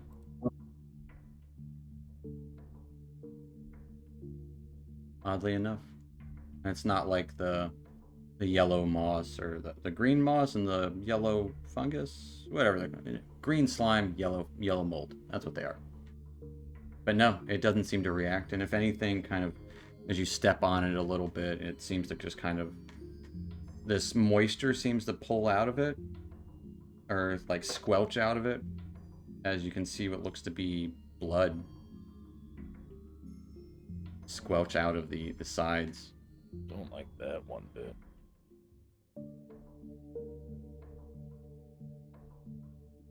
It's just blood sponges. What could go wrong here? The Rin- moss is retaining the blood of the Yeah, bodies in here. Yeah. Rincewind, you would see that tiny object, whatever it is, kind of go across to the eastern or western side of this area. I'll keep an eye on it, but Okay. It's not terribly worrisome, I don't think, so far. It's just a little skitter. Might we make haste with our exit out of this little cavern? I don't know if I necessarily like being surrounded by blood sponge. Well, the only way out seems to be ascending the cliff, right?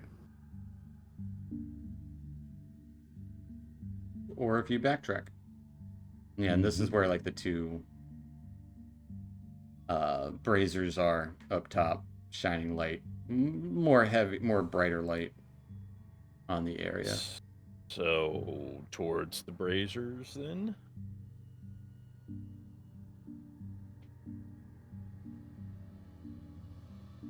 Yeah, let's go. All right. Very carefully. I'd like everyone to give me a stealth check. I bet you would. Yeah. I'm gonna use that D6. I'm giving up on tonight. It's an 11. Hopefully that helps a little bit more. Let's see what Rincewind gets. I had mine set at advantage, and I know it's disadvantage. Did it cancel out, or It already turned it to disadvantage. Okay, just making sure. Didn't want to cheat it. Say as you're kind of sneaking up to the area here, light flitting about.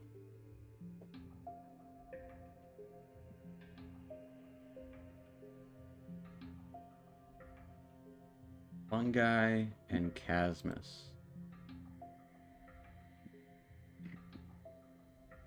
A hand reaches out and tries to grab one of each of you.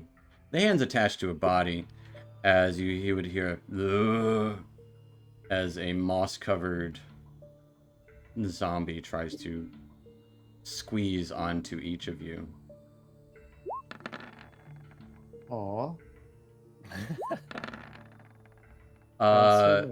Fungi getting a 9 to hit, Nope. and Chasmus getting a 16 to hit.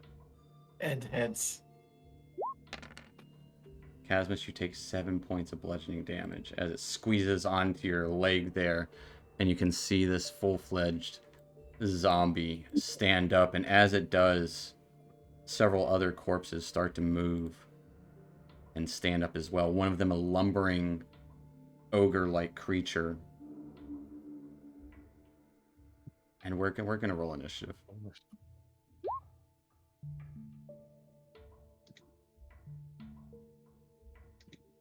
For the zombies and the ogre zombie.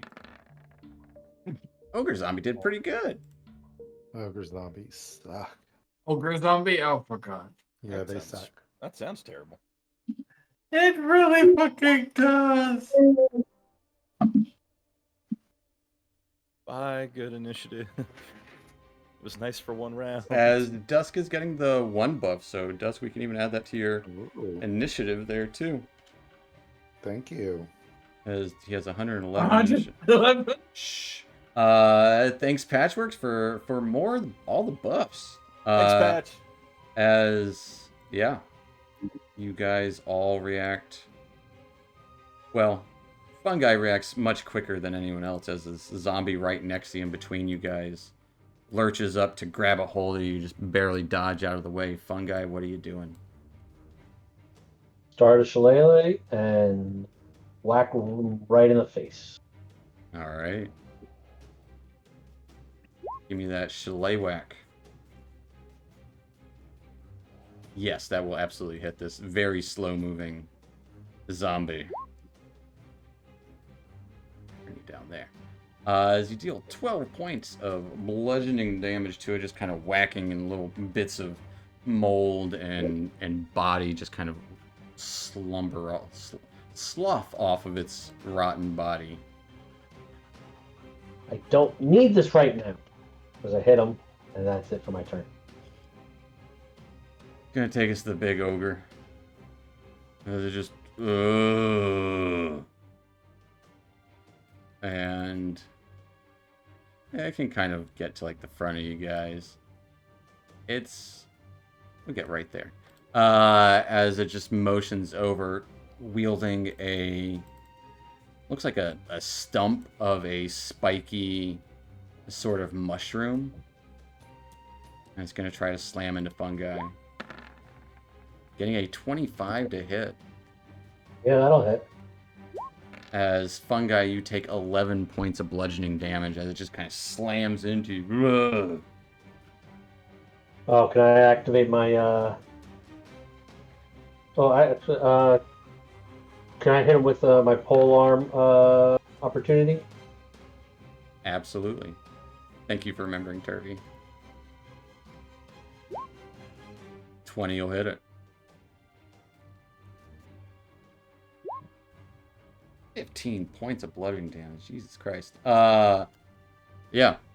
You kind of, as it slams into you, instinctively reach up with your shillelagh, squelching into its midsection there. That'll take us to Rincewind. Okay. So, I Fungi am does going take the to- 11 bludgeoning.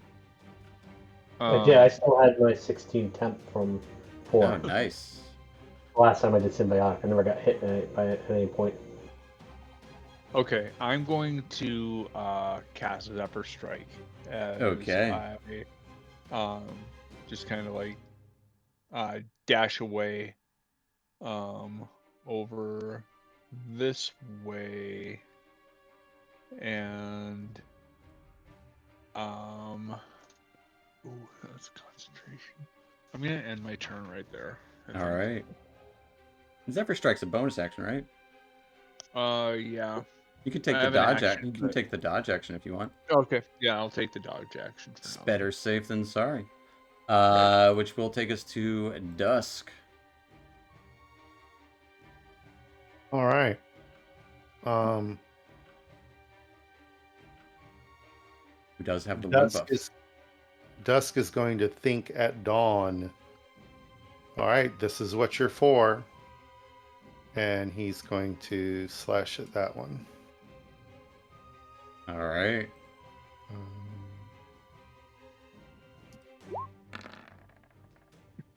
Yep. These zombies are very slow moving. Oh, I see. 13 and the 1 is like next to that 1d8 for 14 points of radiant damage as it slices through, melting the flesh of this zombie. And you can see it kind of starts to make its skin kind of curl back in, and it's like this kind of glow within its eyes start to fade. Would it be 15 points of damage? Does the one buff do damage? That second roll. Oh, yes, you're right. You're absolutely right. Yep. +1 to every roll. Yep. All right. He will strike at it again. Okay. Oh, no. No? Bonus action, he's going to kitty claw it in the Okay. face. Kitty claw. Yes, absolutely. Change that to slashing damage. It'll do 9 points of slashing damage. As you claw this thing's face off and it starts to kind of fall down, somehow it lives.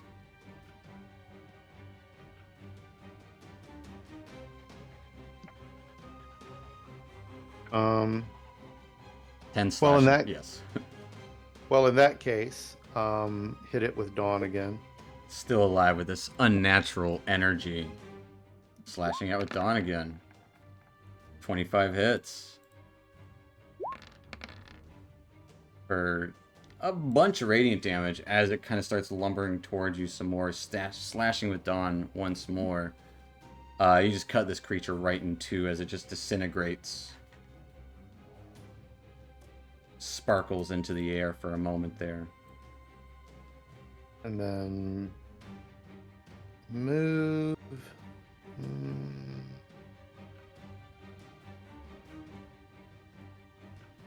Move down here by Rincewind. Okay. And grin at him. You know, Cheshire Cat grin. That will take us to Casmus. He's going to use Shocking Grasp on the one that's near him. Alright. Yeah, 25 will hit. What? Hey, I said remove the blast. There we go. As you shock it for 10 points of lightning damage, you see all of its skin start to kind of just burn and melt. And you can see it starts to fall down, but it stays up. A little bit. Alright, taking us to Turvy.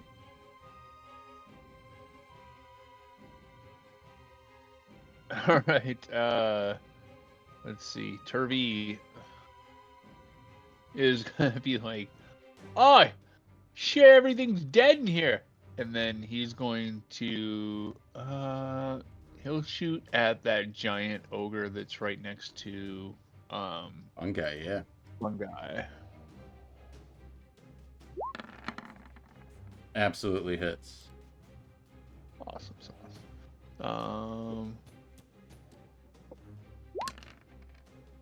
7 points of piercing damage as he gets it right in the neck. Man, I don't even know if that did anything. And then he's gonna. It is hard to tell in these lumbering undead. They don't seem to care at all. He's gonna kind of book it back around this way with his head on a swivel, like looking to make sure nothing else is gonna be popping out of the ground. All right, And his turn. Weller.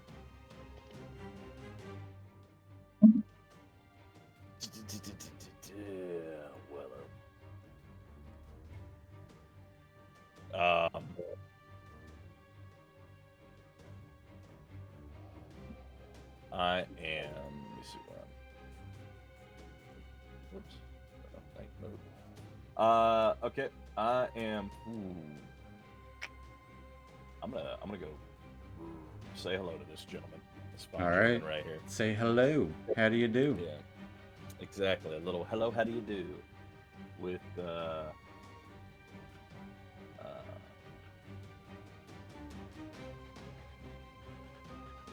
With your with, brand new maul?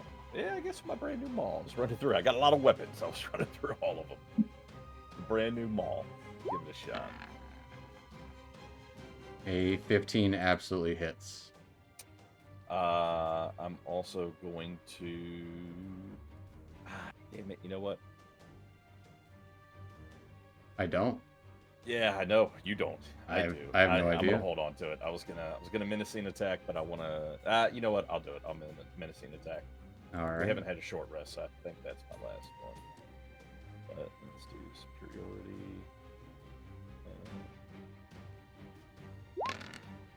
As you try to frighten this ogre, he will take 15 points of damage and.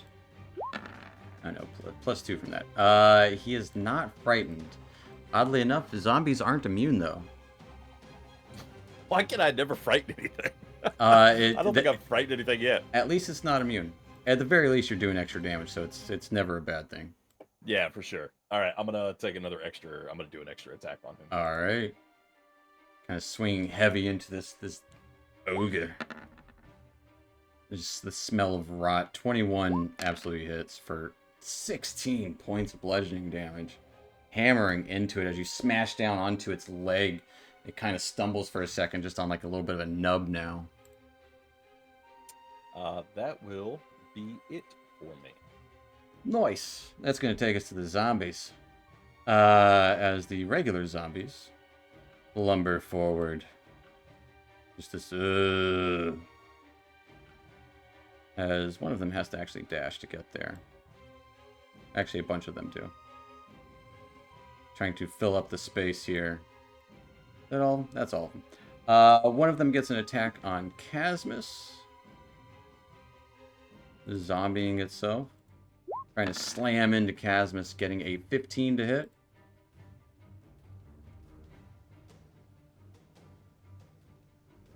Casmus. Sorry, You're muted. 15 just hits, but I'm gonna use the All right, other one for the day. Hellish Rebuke it. As you only take 3 points of bludgeoning damage. It's gonna be 2d10. 2d10 fire. He's got to make a dexterity save. Yep, you got a big 3. They're not very quick.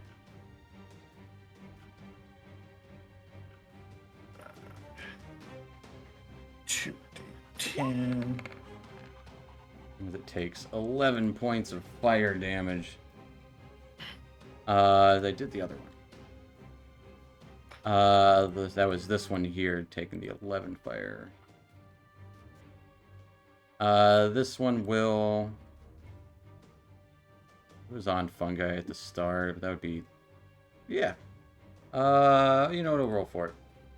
High fungi, low Casmus. That one's gonna go for fungi. Trying to slam into his fungi. You are surrounded. Getting a nat 20.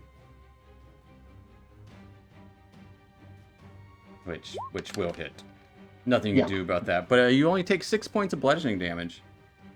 As a second one up here is also going to try to slam into you. Getting a 16 to hit. Does not hit. As you just deflect it with your shield, which will end the zombie's turn. And at the top of the round, you can see all of that fungus pulse with light as the swirls around the cave. This fog kind of lights up as well and starts moving and motioning around. You would see that energy being drawn into these zombie creatures. As some of them, the wounds that you have done to them heal.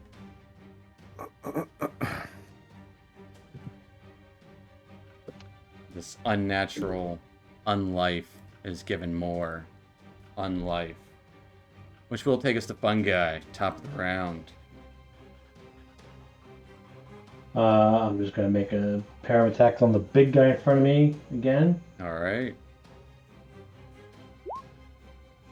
19 absolutely hits. And they'll take 10 points of bludgeoning. And then I just whack it in its oops, no, ignore that one. That was the wrong one. Well, it's still you still rolled a 3. Yeah, same thing. 7 is no, it's different. The 7 is going to be a miss. I see the difference. And that's it for my turn. All right, as you try and swing with your backside, the ogre zombie just kind of tries to slam down onto you with its big old fungus stick. Getting a 20 to hit. No, he can't hit with a fungus stick. He's hitting with the fungus stick. Oh man, we gotta retcon that. As fungi, you take 9 points of bludgeoning damage. They just pounds onto you. Dodge most of the attack because he rolled horrible. Can I also hit him with react? Well, go for reaction. Go for the hail of spores. Absolutely.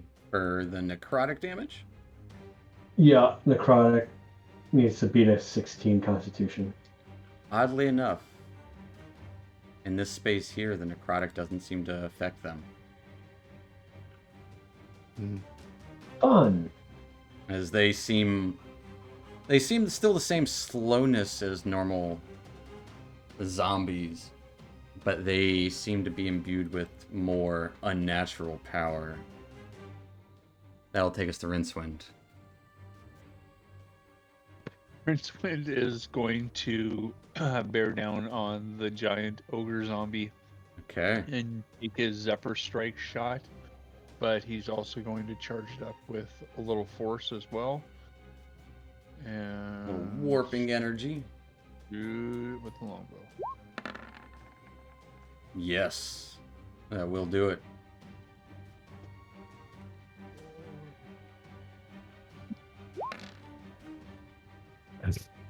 For 11 points of damage.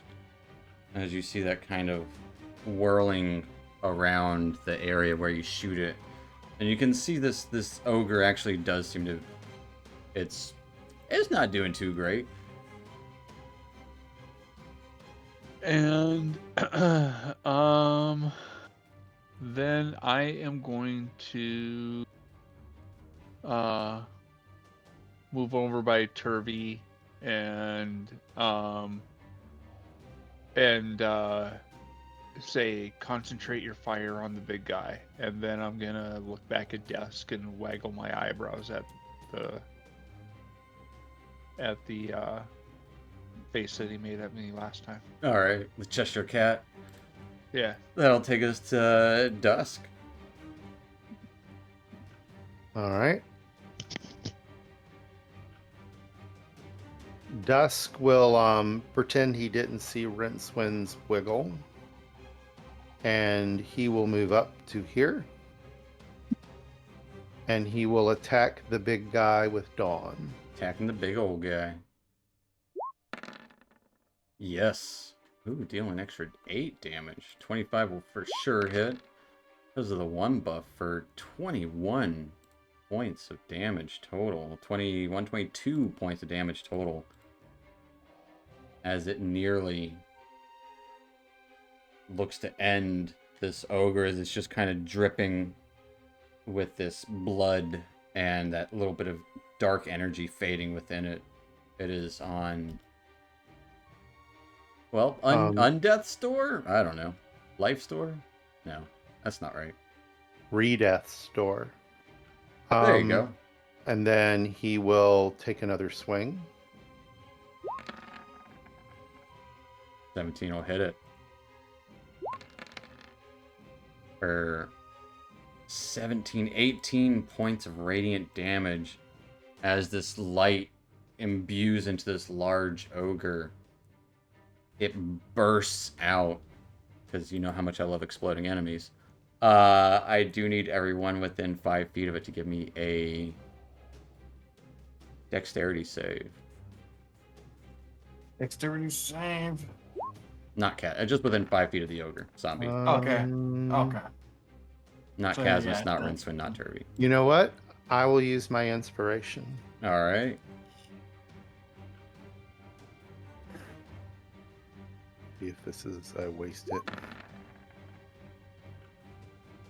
14 is good. As it explodes, Dusk you would take 4 points of acid damage, while Weller and Fungi take 8 points of acid damage as this acidic blood explodes onto each of you, ending the ogre As- zombies' reign of terror. As a bonus action, I will do a spin kick and All right. hit the zombie. Yeah, hit that zombie. Hit that zombie. They automatically failed these deck saves. They took it.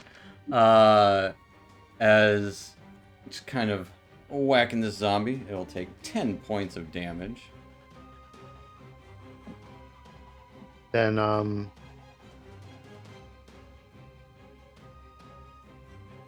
As that one's looking pretty rough. move back here as I dash past Weller. Say very quickly, I got the big one, and then run back over here. Fair enough. I would say while you were over there, Dusk, you would barely hear some mumbling in Undercommon. No, the dead were gonna rise. That's how it works. Damn it. And then you would hear some feet skittering. Which will take us to Casmus. He is going to disengage Alright. and move away down there. As all these zombies try to lunge towards you, roll out of the way. That'll be it. Taking us to Turvey. Weller on deck. All right. Turvey looks big one's gone. Turvey's. Yeah. Turvey's gonna see that this one's kind of sneaking up behind the other side of the column. He's going, "Oi, Rincewind, beat feet, brother!" And he's going to go ahead and shoot at that one as he's retreating. Oh, I've got the swirly rainbow of death. Hold on just a second. Swirly Rainbow of Death. Yeah, I'm playing on the Mac. Oh. You know, acceptance of the problem is always the first step to the cure. An 11 does hit. Awesome. And so he's gonna Just the 6. plunk But him. yeah, still 6 points of piercing damage as that zombie gets plunked. Right? And then he's gonna be like, "Ah!" And he's kind of working himself behind Dusk because, you know, safe place to go and end his turn. Alright. Gonna take us to Weller Bainip. It's me, Mario. Who do we got? I got this guy right here. I gotta take a swing at him, right? I don't know. Yeah. Yeah, I mean, you got it, right? I gotta.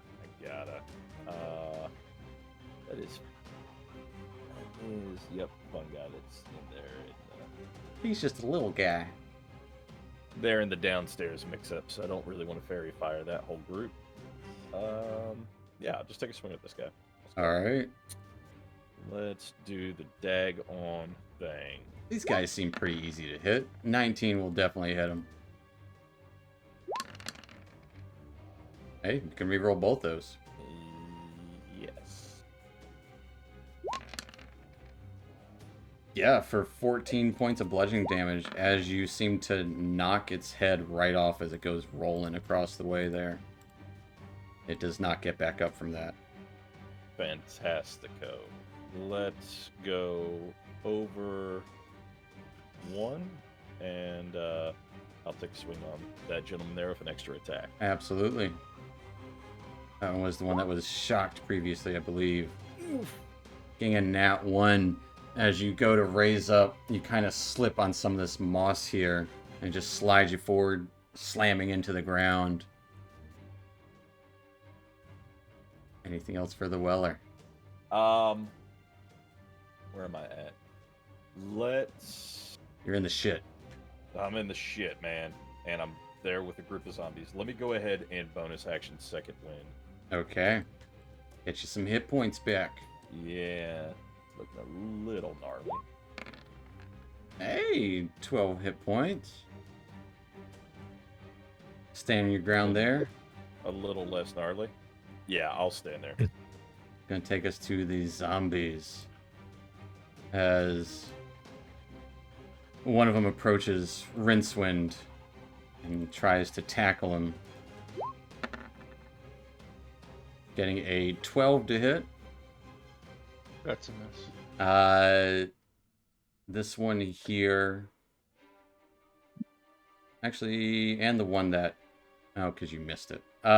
So one is going to attack Weller. Getting a 13 to hit. Miss. And then those three are going to pile onto Fungi there. Getting a 15, a 20, and a 20 to hit. Well, the 220s are going to do it. As Fungi, you take 9 points of bludgeoning damage total, 6 and a 3. They're just kind of... It's not the most effective attack, but it still does damage, as they're just trying to hit you with their arms and legs or headbutting you. Which will end their turn, taking us to the top of the round, as that surge of energy once again fills the air. And they all get healed just a little bit. If you could heal an undead. Taking us to Fungi. I'm going to take a whack at the one directly to my right. Yeah, he's still a little hurt from the electrocution.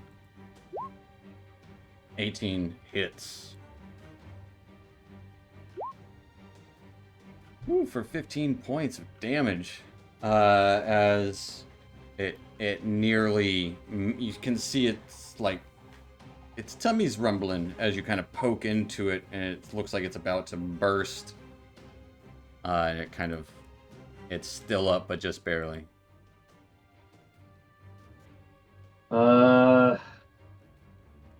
That's right. So I'm going to take my second wind. All right. Get yourself some hit points. Hey, you get 6 back. Holding your ground. Yeah. Taking us Try an to... opportunity. Fair enough. Taking us to Rincewind. One of these zombies came around the corner to you. I'm gonna move back. Let him take that swing. All right. He's gonna try. Got a big 7. That's a miss. As it kind of starts to trip over itself. Isn't your Zephyr Strike still running anyway? No, I used the shot, so it's over. Well, the spell does continue. Mm-hmm. It Does does. You get the movement and the no provoking opportunity. Oh, I thought that ended when I used the shot. Right, yes. So you always have... Yeah, okay. Gotcha. It's just often people use another spell after they expend it. Yeah. But yeah, you do. Wow. You don't even have to disengage. So yeah, it missed you anyways. Okay. Either way, I'm gonna step all the way back. I'm gonna pull another arrow from my quiver, shoot at that dude that was coming around the corner, and oops, I saw the advantage on. Sorry about that. 21 will hit him. And let's make sure it's that.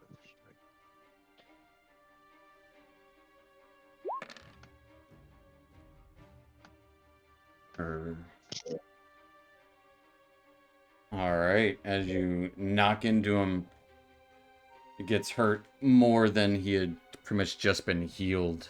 Still has the arrow from Turvy in him as it kind of stumbles back a little bit. I'm like, thanks for the heads up, man. Fire away. And I'll end my turn. That'll take us to dusk. Let's try to take some of the heat off of Fun Guy. Dusk will dart up and attack that one with Dawn. All right. Take the swing. 25 definitely hits. For 14, 18, 19 points of damage as it nearly cut through this entire zombie in one swing like butter. But take another swing.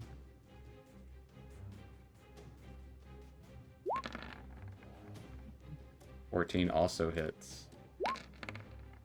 As once again, another one of these zombies just disintegrates.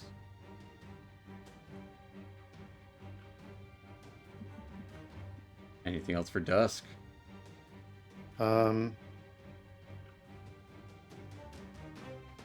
We'll say you can see the middle one looks to be very worse off compared to the other two. um, Because it got beat the shit out of it with a stick. yeah, we'll. I'm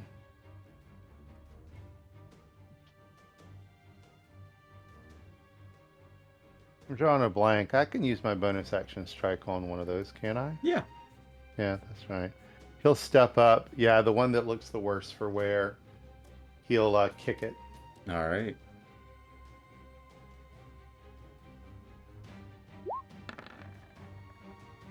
Gonna hit. I think as long as you guys don't roll a 1, you'll hit him. For the most part. For 8 points of bludgeoning damage as you kind of knock into its chest, hearing the cracking of bone and other bits inside of it. It collapses to the ground with a light groan.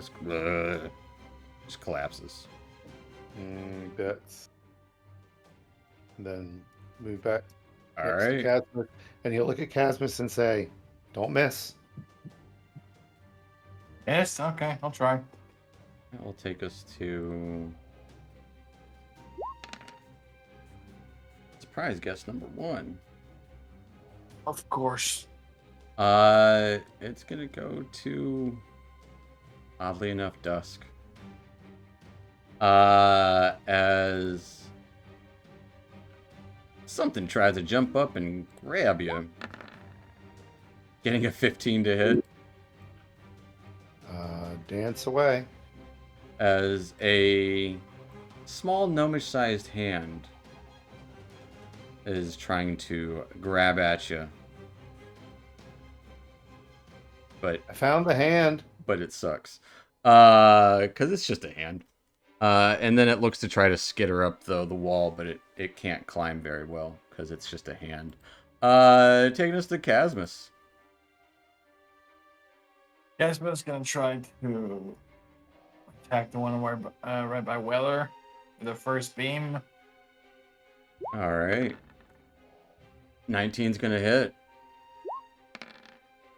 for 6 points of force damage.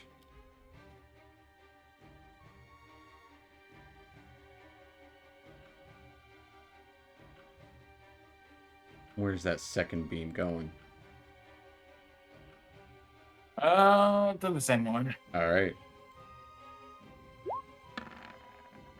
That will also hit for 10 more points of force damage. It blasts a hole into it. It doesn't even seem to notice.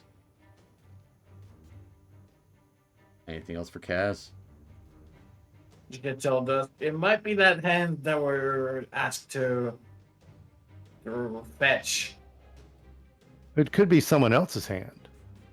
That'll take And us. That'll take us to Turvy. Turvey's gonna be like, Rincewind, finish that one off yourself. And he's gonna take a shot at this one that's right next to Weller. All right. instead.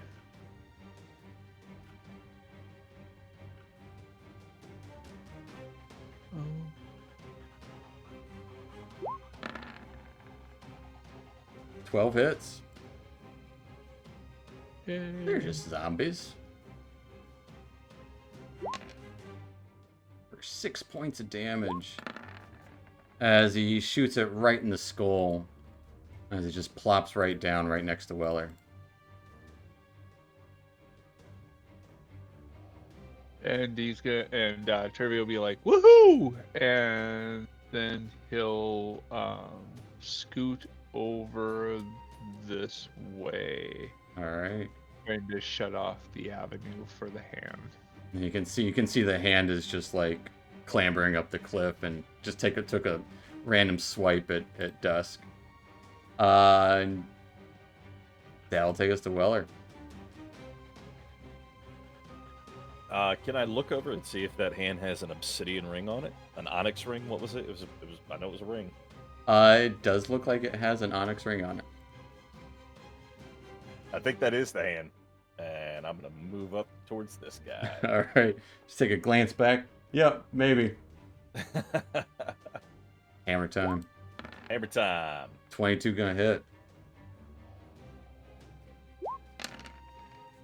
As I think you can roll I can re-roll one of those. one of those. Roll 1d6. Okay. Yeah, you get what you get. For 9 points of bludgeoning damage. If he is still up, I Still will up. do extra attack on him. Nat freaking 20. Oh yeah. Woo.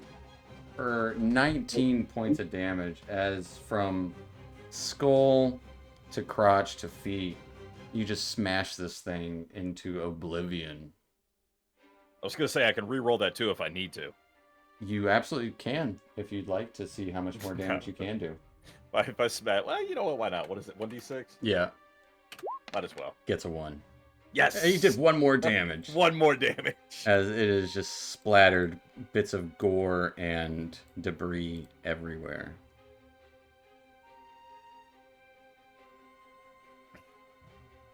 Anything else for Weller? That guy's still up down there. Kind of Yep. shadowy little man. I will just go ahead and move that direction, All right. and that'll be it for me. That's going to take it to the zombie that you just moved towards, who is Yeah. going to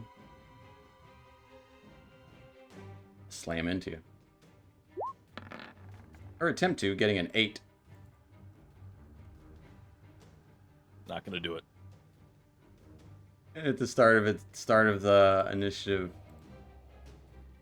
this one zombie gets healed for all of its hit points. As that surge just surges into this one undead creature. You can see it trying to go into the claw as well. Or rather, you can see the claw actually pulse more than the zombie. That'll take us to Fungi. Tribal. Should I be able to see with my dark vision, or is it still too dark in here? Yeah, you should be able to see. I gotcha. Oh. Alright. Pretty sure I have enough movement to get over to this guy. I just have him. Yeah, absolutely. Yeah, let's just try and beat the hell out of this guy Whack. with the little fillet knife. Absolutely. For 12 points of bludgeoning damage as you erase any hit points it just healed. And then some. Other side. 6 is going to be a miss, unfortunately. Just barely. And then, yep, there's a whiff on that one, and my turn. All right, Rincewind. This thing probably has like 4 arrows in it at this point. Yeah. I'm like, having shot it several times, I'm going to be like, well, fuck that. Fun guy's having a way better time. So I'm going to sprint over here, and I'm going to try to... Oops, sorry. Shove Dusk out of the way. I'm going to try to capture the hand with my net. Okay. Give me a I hate the rules for net. Just give me a athletics or sleight of hand check. I do have it in my attack sheet. Do you want me to just roll an attack or do it? Sure. Or Because they're taking. Yeah, you can give me an attack. They're taking it out of weapons. It won't. But yeah. Right now, yeah, we can totally do it that way. Yeah. As the claw is in a net, it is restrained and it is there. and I'm just gonna try to hold that thing for It's trying to claw its way out. right for what I can. All and right. I'll end my turn. That's going to take us to dusk. That might be the hand we're looking for. Dusk will skitter over here. And Claw's going to make an attack of opportunity against you. Oh, okay. At disadvantage, though, because it's restrained. And that. Getting an 18 to hit? That does hit. You take 4 points of bludgeoning damage. Oh, I'm going to stab that thing into the ground.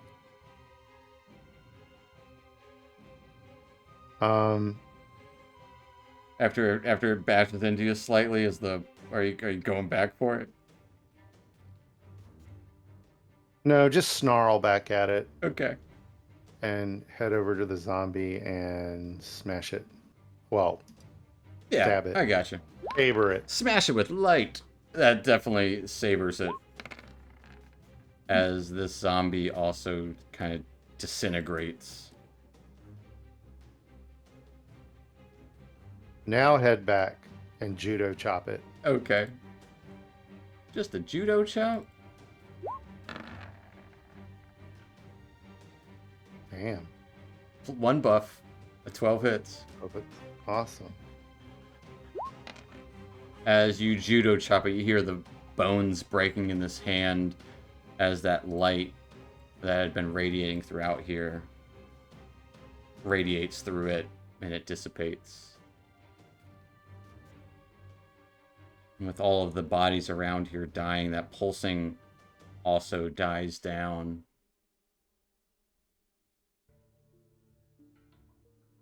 And we can hop out of initiative. You got a claw in a net, or a hand in a net with a onyx ring.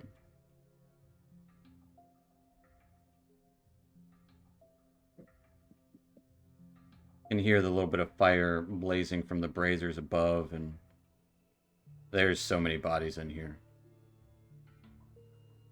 Man, these undead things are so annoying. Do we have anything anywhere we can put this hand? In the bag of holding. Struggle to keep it from punching Dusk again. Yeah, It is hold right? no longer undead. Dusk punched it into death. Re-death. Oh, It's still there, though. He just broke all the bones in the hand. I got you. Do you think So- that Ghost is going to be upset about that? I don't know. I mean, it's already dead too. That's fair.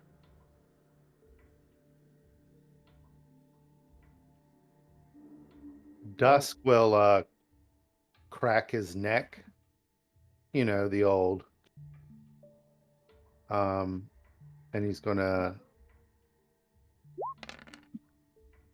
Ugh. Well, that's something. Yeah.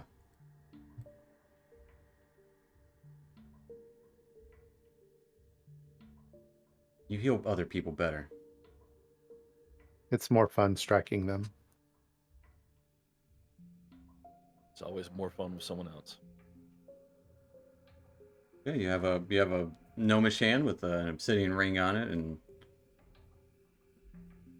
it smells like something awful in here, but there's something else that you just can't put your finger on. All of these mushrooms in here are twisted and deformed like you've never seen before. Like fungi, you already stated, like you don't recognize any of these. Like they're unnaturally formed and seems to have ties with the undead. Shall we make plans to ascend this cliff? I think it's our best course of action. Let's go. Unless we Yep. want to see what else pops up down here. All right. How are you ascending said cliff? It is a pretty sheer cliff. It's like 20 feet up. Dusk can climb it easily because cat. Well, How we also will got you- the How will floaty you jellyfish floor guy, right? walkers handle this? You climb up. You get You got that rope? I've got a 50-foot rope in the bag. Well, we know that there are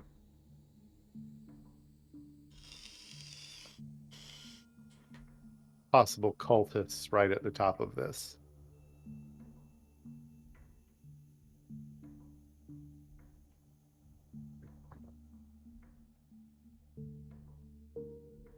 So, So, what are you suggesting? um, Do you want to hang out down here for a little while and take a breather before we try and deal with that, or? not the ideal place to rest, but um, I mean, just pull up a skull and whatever. Recite Hamlet. Hunker down. Grab yourself some. just be, if we do, be prepared to be possibly interrupted. Well, now, hang on. Back to my question. We got a floaty guy. Mm-hmm. Surely the floaty guy can float upwards and then be like, hey, there's people up here. Oh yes, not. I can fly. Can you fly up there and scout for us? I can fly in any direction, down, up, left, and right. I could look up there. I have 2 eyes. Would you like me to? This That's is exactly what he's Got telling be you the to most do. boring motherfucker at parties, huh? this is I believe their dumping pit, where they dump all the bodies. Thanks. Yeah. Or- Or Dusk could scamper up there, peek up, and if something's about to go down, he can just let go and glide down. Just make the floaty guy do it. Cappy will do it. He's happy to do it. As he Okay. just slowly floats up, and then quickly floats back down. There are 2 bodies up there, along with the 2 braziers. I see no sign of people. None of these 2 more. cultists. I don't think they would stick around here. Much undeath. 2 dead bodies? They're not zombieing around either? I can go poke them if you'd like. Hmm. They appear to be covered in some sort of cloth. I think they were about to be dumped before we arrived. Really Ah. slow rolling the details there, Cappy. Oh, I was making the deductions as I said them. I'm sorry for my seeming hesitance.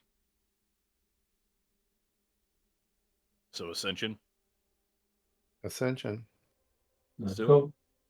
Dusk will take a rope and he will carefully scamper up the cliff. It's easy enough to do to get you guys up there with the rope and stuff, and yes, there are 2 bodies up there.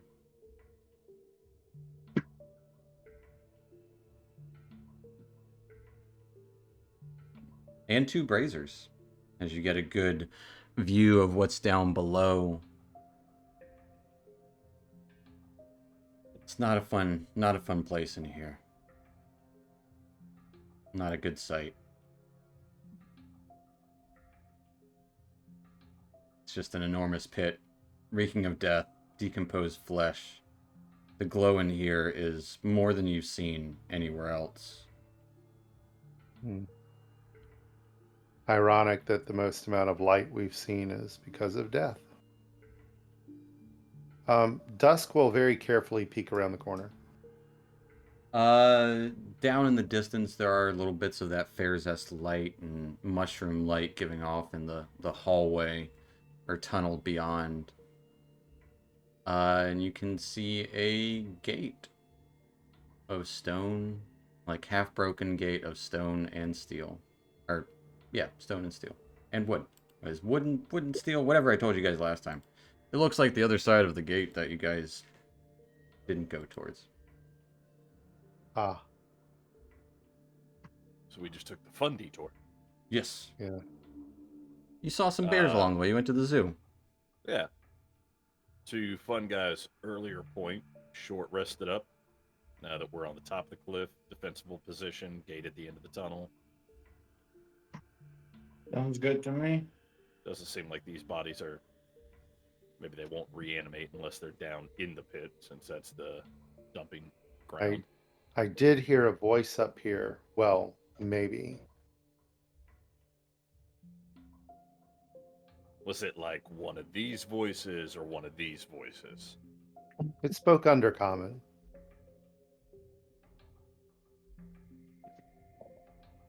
At least I think it did.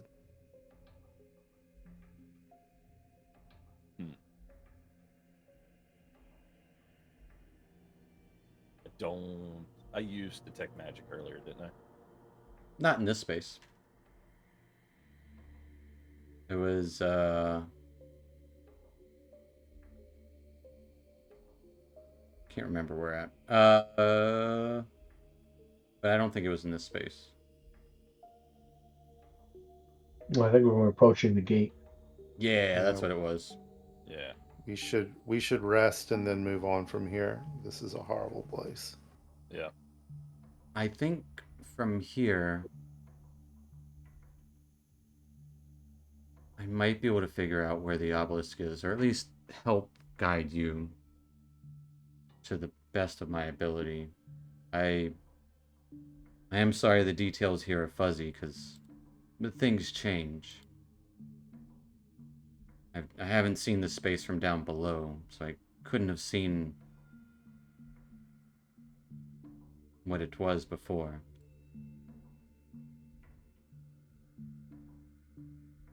I will try to give better warning next time if I can.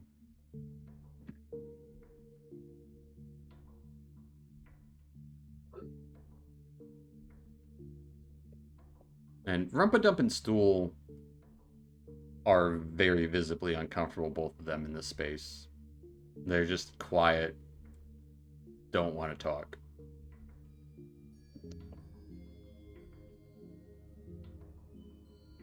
But if you guys want to take a short rest here, you absolutely can, uninterrupted. And as you do so, that'll probably be a good spot to end tonight, as you have found and gotten. You found the claw, or the hand, and saw some bears, some demons along the way. But yeah, we'll end there tonight, folks. So stay tuned for next time for more Out of the Abyss, demon, undead, dwarf shenanigans and stuff. And thanks for watching, and we'll see you next time. Thanks for hanging out. Bye, Twitch. Night, Later, night. taters. Bye.